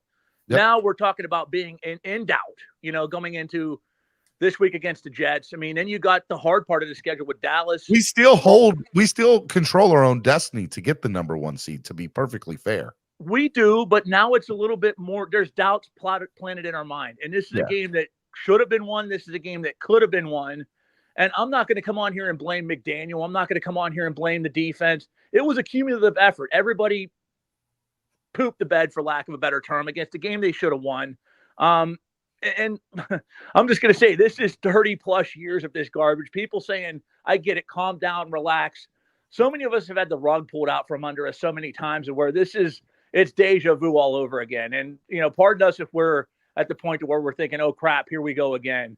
And I couldn't agree with you more on the fact that you said, hey, if they collapse in this, I don't think they'll miss the playoffs. I don't think they're going to miss the playoffs because the NFL is so unusually bad this year. I mean, you're looking at the fact that Denver, who we beat by 50 and who gave up 70 points for the first time since 1966, not only couldn't make the playoffs, but win the AFC West. So I don't think they could win their division after starting 1-5. Yeah, and getting beat by 50 points. So, I mean, that's how weird this. So I don't think missing the playoffs is a thing.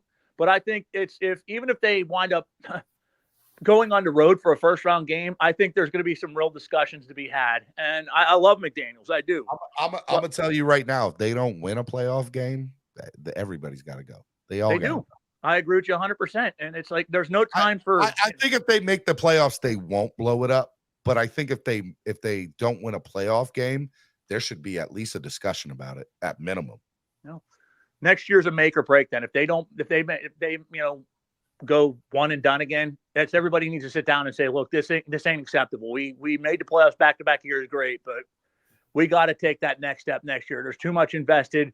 We got a window of opportunity to capitalize, and now's that time. This was not cool, but my hope is with the way this year's been, let's be honest, like my brother Alex said, the Eagles lost to the Jets, the Cowboys lost to the Cardinals. Even the Ravens had that crappy loss to the Steelers. I'm hoping this was just a mirage, and they bounce back next week and put this aside. We're laughing about this slip up along the way later on. I hope you're right, man. Carlos, with his $10 donation, says, Stephen D, that is why I say Tua is not an elite quarterback. He is a good quarterback, not elite. He can't carry a team on his back. JP, do you agree with Carlos? No. I disagree. I mean, we can't judge a man based off his best or his worst outing. We have to look at the overall body of work. I mean, there have been games where Tua has looked really, really good this year. I mean, excellent at times. So, I mean, if we're gonna say this game doesn't mean he's elite, then we got to look at the games where he has flourished. And I mean, you got to look in the middle. And you got to look at the whole body of work, which I totally understand. But you also have to look at track record, right? And so for me, look, the writing is 100% on the wall for history to repeat itself, which scares the hell out of me.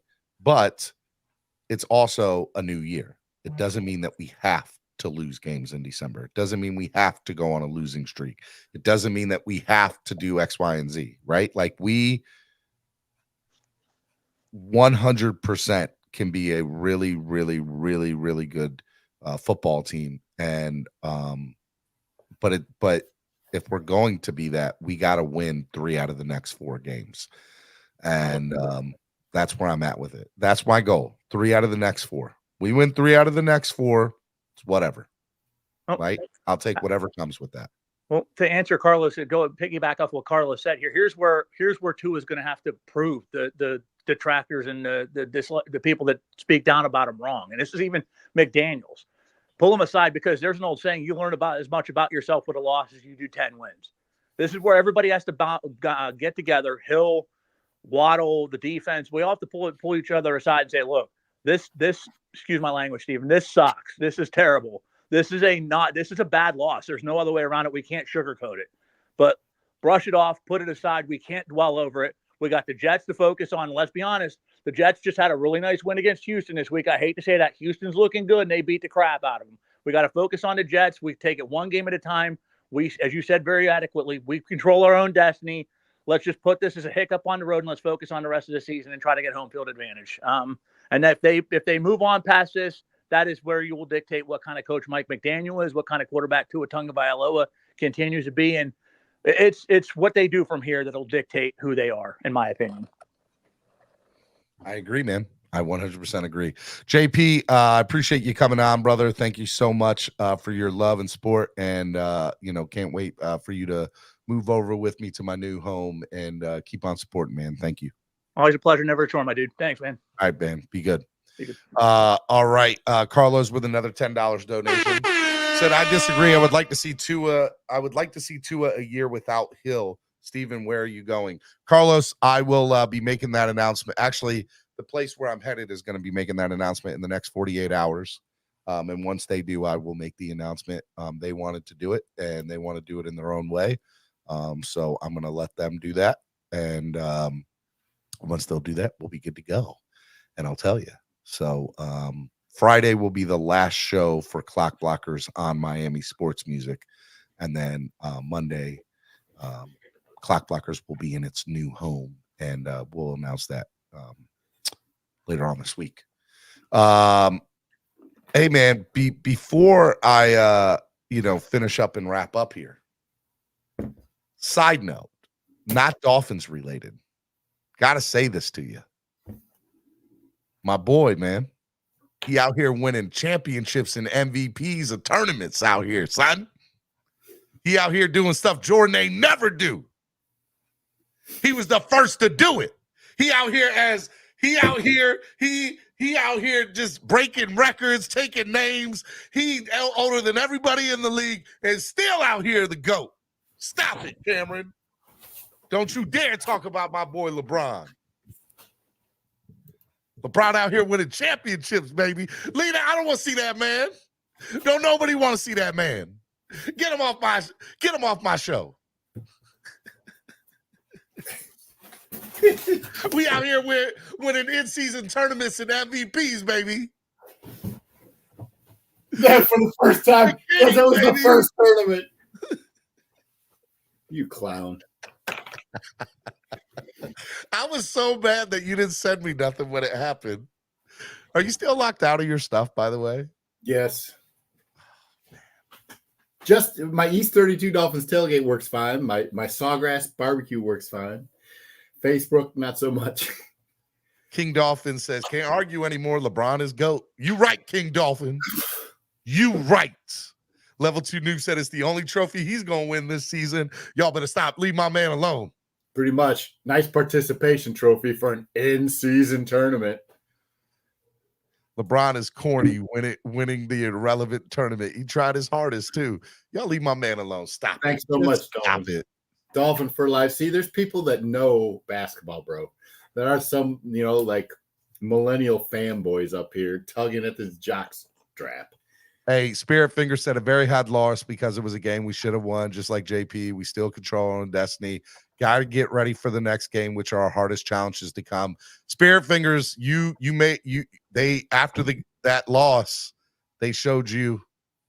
Spirit Fingers, don't be afraid to say hi when you're sliding through the tailgate all slinky and quiet and all, heading down the street on 209. Say hi. Say hi to your boy over here. Spirit Fingers is hands down one of my favorite people in the world to watch a game with. I want to know, though, how is it that Washington was her first ever away game?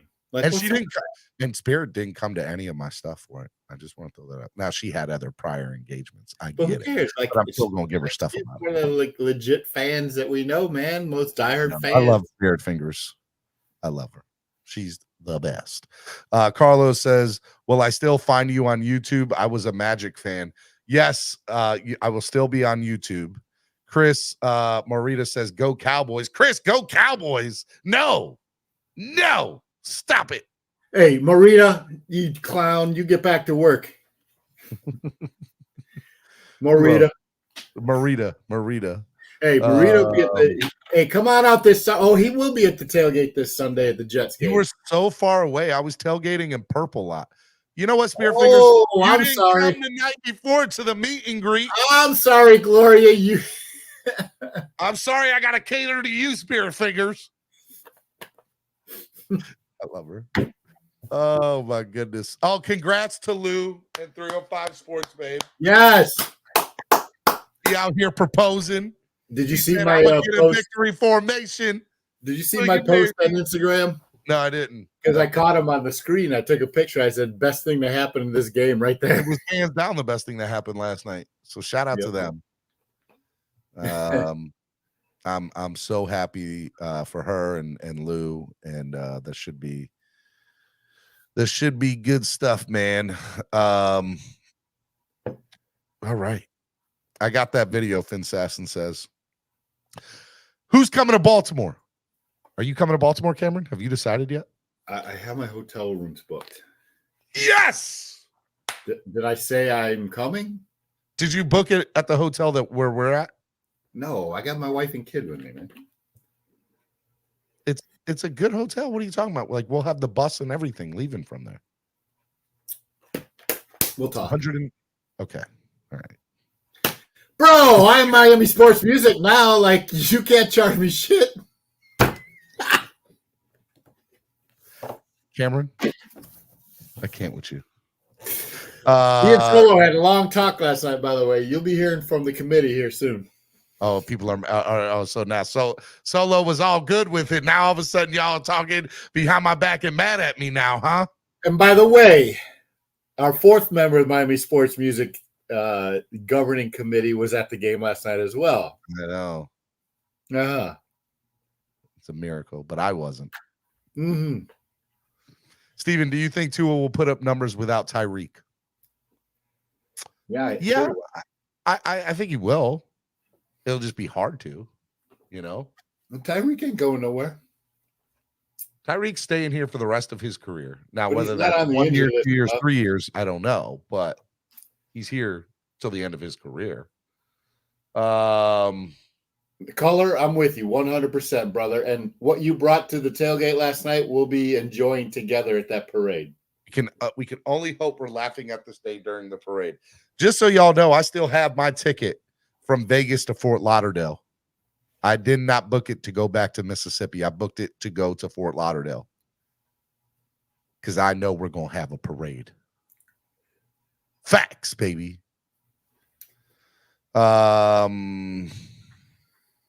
It just shows you how much he thinks about accolades, but he wanted to win the first tournament instead of the championship being on his mind. What are you talking about? You have to play the tournament in order to get to that. Steven Steven, can you name me one player on the team he beat for that in-season tournament? Yeah, Halliburton. Yeah. Who else? Halliburton. Who else? Rick Carlisle. You know what Halliburton did? He did good. He had a good game with 3 triple doubles in a row. He's good. I like him. They finally look like they're going to be decent. Can you name anybody on the LeBron's team besides Anthony Davis? Oh boy, yes I can, 100%, baby. Without looking it up, Reeves, don't Google that shit. Austin Reeves, Hachimura, Russell, not Russell, who's that? D'Angelo Russell. Come on, man, that's a squad over there they got, and it don't matter. They got the king. If it's a squad, put your crown on, king. Don't let these haters get after you. You know, Anthony Davis is a better player than LeBron at this stage of his career, right? I would agree with that. I don't deny that. But LeBron is still out here averaging 28 points a game at 30. What is he now? 38 years old? His hairline's 68. You can laugh at his hairline all you want. He is better than 90% of the league and been in the league 21 years. You got to give him that. Viper says LeBron's more important than AD, though, Cam. I would agree with that, too. I disagree because without AD and his defensive prowess in the middle, LeBron doesn't do what he does. I'm going to tell you right now, if AD could not be a roller coaster and actually play the same way every night, night in, night out, they win the championship, and it's not even close. But the problem is AD will take a night off after going. He'll score 30 points, then score 4. He'll score 27 points, then score 6. He'll score 40 points and then score 8. You can't do that, man. You got to give me consistency every single night. That is AD's problem. And he needs to stay healthy, too. Sound familiar? Oh, Cap wants to get up here real quick. All right, Cap, you're going to be the last caller today, Cap. I got 5 minutes. You're the last one, Cap. I'm going to let you up here, Cap. The Lakers aren't even beating the top 4 teams in the East, so get out of here. Oh, my God. Whatever. They ain't beating Philadelphia. I've never seen so many people hate. You know, it was funny when LeBron made it to the semifinals. I said, here's the problem. If LeBron wins the championship of the in-season tournament, it's going to be, oh my God, the LeBron fans wanted him to win so bad so they could put this on his resume. But if he had lost it, they would have said, oh, look, he couldn't even win the in-season tournament. What a bum he is. You can't have it both ways, LeBron haters. You can't. Just stop. Still not the GOAT. Cap for life. Good morning, Cap.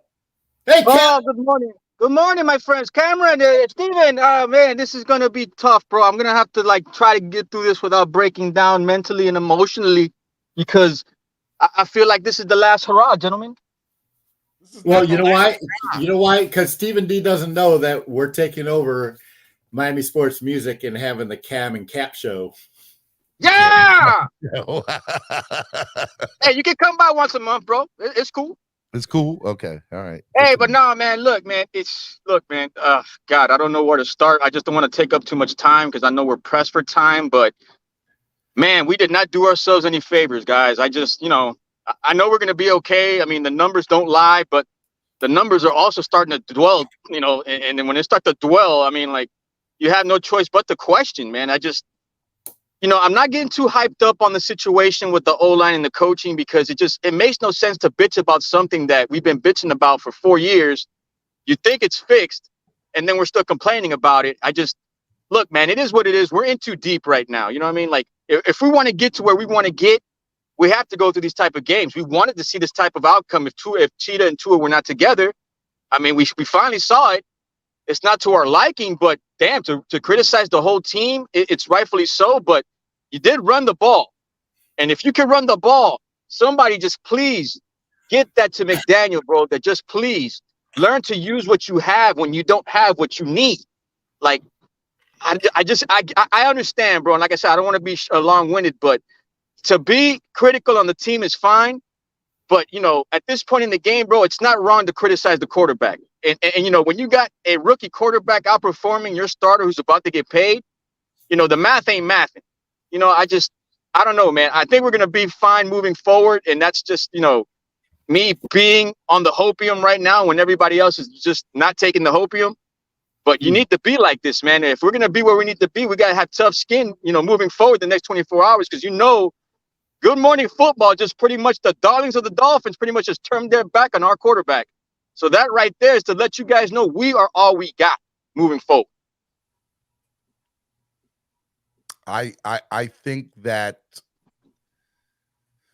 to be fair to how football is and how things are, it is too early to give up on this team.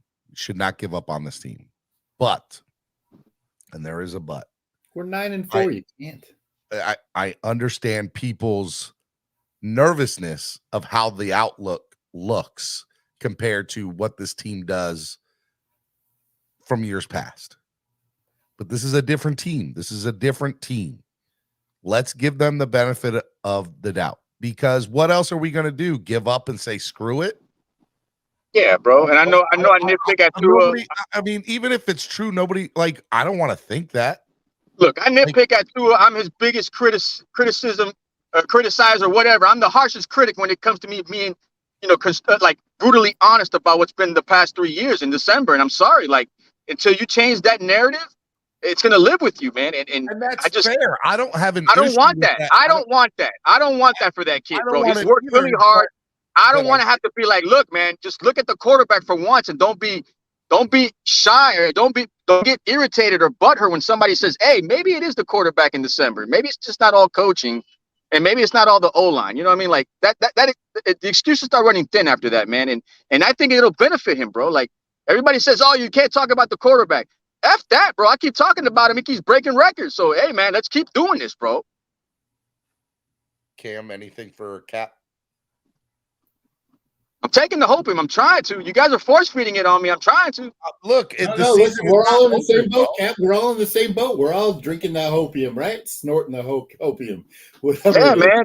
Yeah, to each their own, bro. But at least we're trying. You know what I'm saying? Like, hey, you can't say that about our quarterback. Well, crap. Can you say that about our coach after we fired the last coach with the same coaching issues? Hey, I'll tell you this, Cap. Like, we're 9-4, right? Like, we still control our own destiny. If we lose at home to the Jets, but even that cliche is getting old too, Cameron. Like that controlling destiny BS. I've been hearing that for 5 years, just with the running gun and speed kills. I've been hearing that for years too. It's about time we play smart, bro. Listen, I don't disagree with you. We should have ran the ball. We were screaming in the stands, run the fucking ball. Like, there's no reason. 3 years in a row in December. Well, there's no reason why we should be throwing 5-yard fade routes into the corner of the end zone to Cedric Wilson when we can run the ball. But look, Fanatic Fury with Larry K says, I have given up not watching the next 2 games. If we lose them both or go 1-1, not watching the rest of the year. We all know. And that's Larry K, bro. That's Larry K saying that, bro. Like, come on, this is not on us. This is not on the fans. So people need to get out of their feelings saying, oh, it's you guys questioning every time in this time of the year. No, why don't we just start questioning our franchise quarterback for once? Neil Stanton says, I'm sorry, but Tua is a bust. I'm done. The Realist Miami Dolphins YouTube channel says, I've never gave up on this team. I have just been saying all year that we're not even close to being a Super Bowl contender, though. 1234 says Tua's trash. Do not pay him. You see, I didn't want this, bro, and I knew this was going to happen, bro. I knew it. Once you start criticizing people and getting on the podium, it's fine. You're taking control of your team. But there's no need for that man to start calling out Flores and get bad juju on us, bro. Now look what happened. Daniel Taylor says you can get upset that players took the game lightly. If you took it lightly too, I don't see any Titan slander on the timeline. We didn't bring the energy. Be better this week. Bro, baby Tannehill beat our quarterback, bro. You cannot hate on Will Levis right now, bro. He had ice in that big-ass vein they showed this morning on that cut screen over on Good Morning Football. Ice, it was mayonnaise. Yeah, bro, whatever. It was working, bro. It's gross. Yeah, man, but what's gross is you leaving us behind, bro. I don't like that feeling, bro. I'm not leaving y'all. Stop it, Cap. Stay tuned. Next Monday, 10 o'clock a.m., the Cam and Cap Show. Yeah, man. Hey, this too shall pass, ladies and gentlemen. We'll be okay, but we gotta vent today. I'm sorry. Whoever doesn't like it, man. Hey, you slept in this bed. You made the bed. Now you got to sleep in it. How's that go? If you made your bed, you got to sleep in it. Yeah, bro. All right, fellas, man. Love you guys, man. We'll be all right. I love you, Cap. You're the man, brother. See you, Cap. Cameron. Yo. All right, man. Therapy Tuesdays. I don't like it. I don't like Therapy Tuesday. I'm more of a Terrific Tuesday kind of guy. Triumph Tuesday. Triumph Tuesday. Josh Wright says, do you think our game against the Ravens will get flexed to Sunday Night Football? No, here's why. So I lived in Maryland, Baltimore area for over 15 years. And I know people that work for the city. And it was told to me through back channels basically saying that the mayor asked the city of Baltimore and the Baltimore Ravens, for that matter, asked the NFL to not flex the game due to security concerns for the Inner Harbor and the game. So the Inner Harbor has a big celebration for New Year's Eve where they do fireworks and everything. And obviously Baltimore has, their own problems when it comes to politics and security and safety and stuff like that. So the governor, the mayor asked the NFL not to flex the game. So it's not getting flexed to Sunday night for security concerns. Could it get flexed to 4:25 or 4? No. So it's going to be a 1 o'clock. So the Dolphins, and I know this for a fact, are planning for that game to be flexed to Saturday prime time. Now that could happen. I'm telling you that for a fact. And I'm also telling you for a fact they have plans for that Buffalo game to get flexed to Saturday prime time. The Saturday home game. Just FYI. And I know it throws a big monkey wrench in the old Miami sports music, meet and greet and all that good stuff. The Baltimore beatdown. It is what it is. Hope you guys come to it. It's going to be a lot of fun. Just so you guys know a little bit of stuff on this. We're going to be, we have a hotel partner, the Hampton Inn by Hilton. We have rooms still available, $119 plus tax. And there will be a bus going from the from the hotel to the tailgate and take you back to the hotel. We're going to be planning a New Year's Eve party that night. So be on the lookout for that. Hey, where is that hotel located? It's the Hampton Inn Baltimore Bayview campus. How far is that away? It's not close to the stadium or the Inner Harbor. It's close to Jimmy's Famous Seafood, which is where we're doing the meet and greet at. Got you. So, and I read your quarterback. I read your opinion there, Anthony. All right, just because he doesn't come up here often, and I love him, and he's an OG to the channel. 1, 2, 3, 4 Eps. What's up, man? What's up, Eps? Steven, Cameron, how you guys doing? Good, brother. Hey, look, man. You are. I thought Cap was going to be the last one, but you snuck in here. I don't know how you snuck in here, but you got up here. I've been so busy lately. I was sick earlier in the year, or earlier with COVID. It lasted like 3 weeks for me, so. And I just been so busy with work and everything going on. It's all good, man. It's all good. I'm gonna let you. I'm gonna give you a quick 30, man. Go ahead, man. Quick 30. Bills piling up. You know how it goes. But I really don't even want to talk about the Dolphins. I more want to talk about Steven and how great you've been. I saw your tweet, man, and I just want you to know, man, that I'm not going to get into a long thing, but I want you to know I wish you the best in the future, man. You deserve everything and more, Steven. And take it by the throat and don't let go and don't look back, brother. I appreciate it, man. Thank you. It means a lot coming from you. You've been a guy from the beginning, Eps. So I appreciate it. I'll try to stick around and do things. Like I said, I've been real busy lately, Bills, And I hear Cameron's gonna have a show up. I love Cameron to death, so I have to come poke at him a little bit. But I just want you to know, Steven, the real talk, man. There's people out there that are wishing you the best, man, because you're a good person and you deserve it, brother. You deserve it. Thank you, Eps. I appreciate it, brother. I love you, man. I'm not going to take up too much of your time, bro. And Cameron, hopefully I'll catch you on your show with Cap. And, hey, Eps, we were just messing around, bro. Eps, we ain't doing no show. Oh, okay. But whatever happens, man, man, God put you where you need to be, bro. I believe in that, man. I believe that. So I appreciate that, man. Thank you. But I just want you to know, man, that I'm wishing you the best, Steven. I really mean that, bro, to the bottom of my heart, bro. Thank you, Epps. Your words mean the world to me. Thank you, man. Be You good. guys have a good one, man, and you take this world by storm, Steven. I want to see you on ESPN. I want to see you on. I don't want to be on ESPN, Maybe not ESPN. but I Maybe definitely want to Steven- be somewhere big. Steven D's new network. But I like Yes, that. or something, you know. All right, bro. Be good, Epps. All right, brother. You have a good one, man. Hey, happy holidays, Epps. Take care, bro. Yeah, you too, guys. You too, man. Happy holidays to everyone. You know, I say I don't want to be on ESPN, but Pat McAfee has found a way to make it work on ESPN. So He also played in the league for 7 years. I've watched the league for 6 seasons, for 5 seasons, whatever it was. How's Maris doing? I don't know. She's still sleeping. I don't know. But we are both around Thursday, so just hit me up Wednesday. All right, I will. I love you, man. Be good. Your final thought. Give me your final thought and tell people about the tailgate for the Jets. So, first of all, visit tailgreeter.com or download the Tailgreeter app on your wonderful Apple device or your Cricket phone, which is an Android. And search East 32 Dolphins Tailgate. Come join the fun. Tap in. We have Sonny's Real Steak Hoagies from famous steak hoagies from Hollywood, Florida. On the grill, we're featuring steak hoagies, chicken cutlets, and all the good stuff for the Jets this weekend.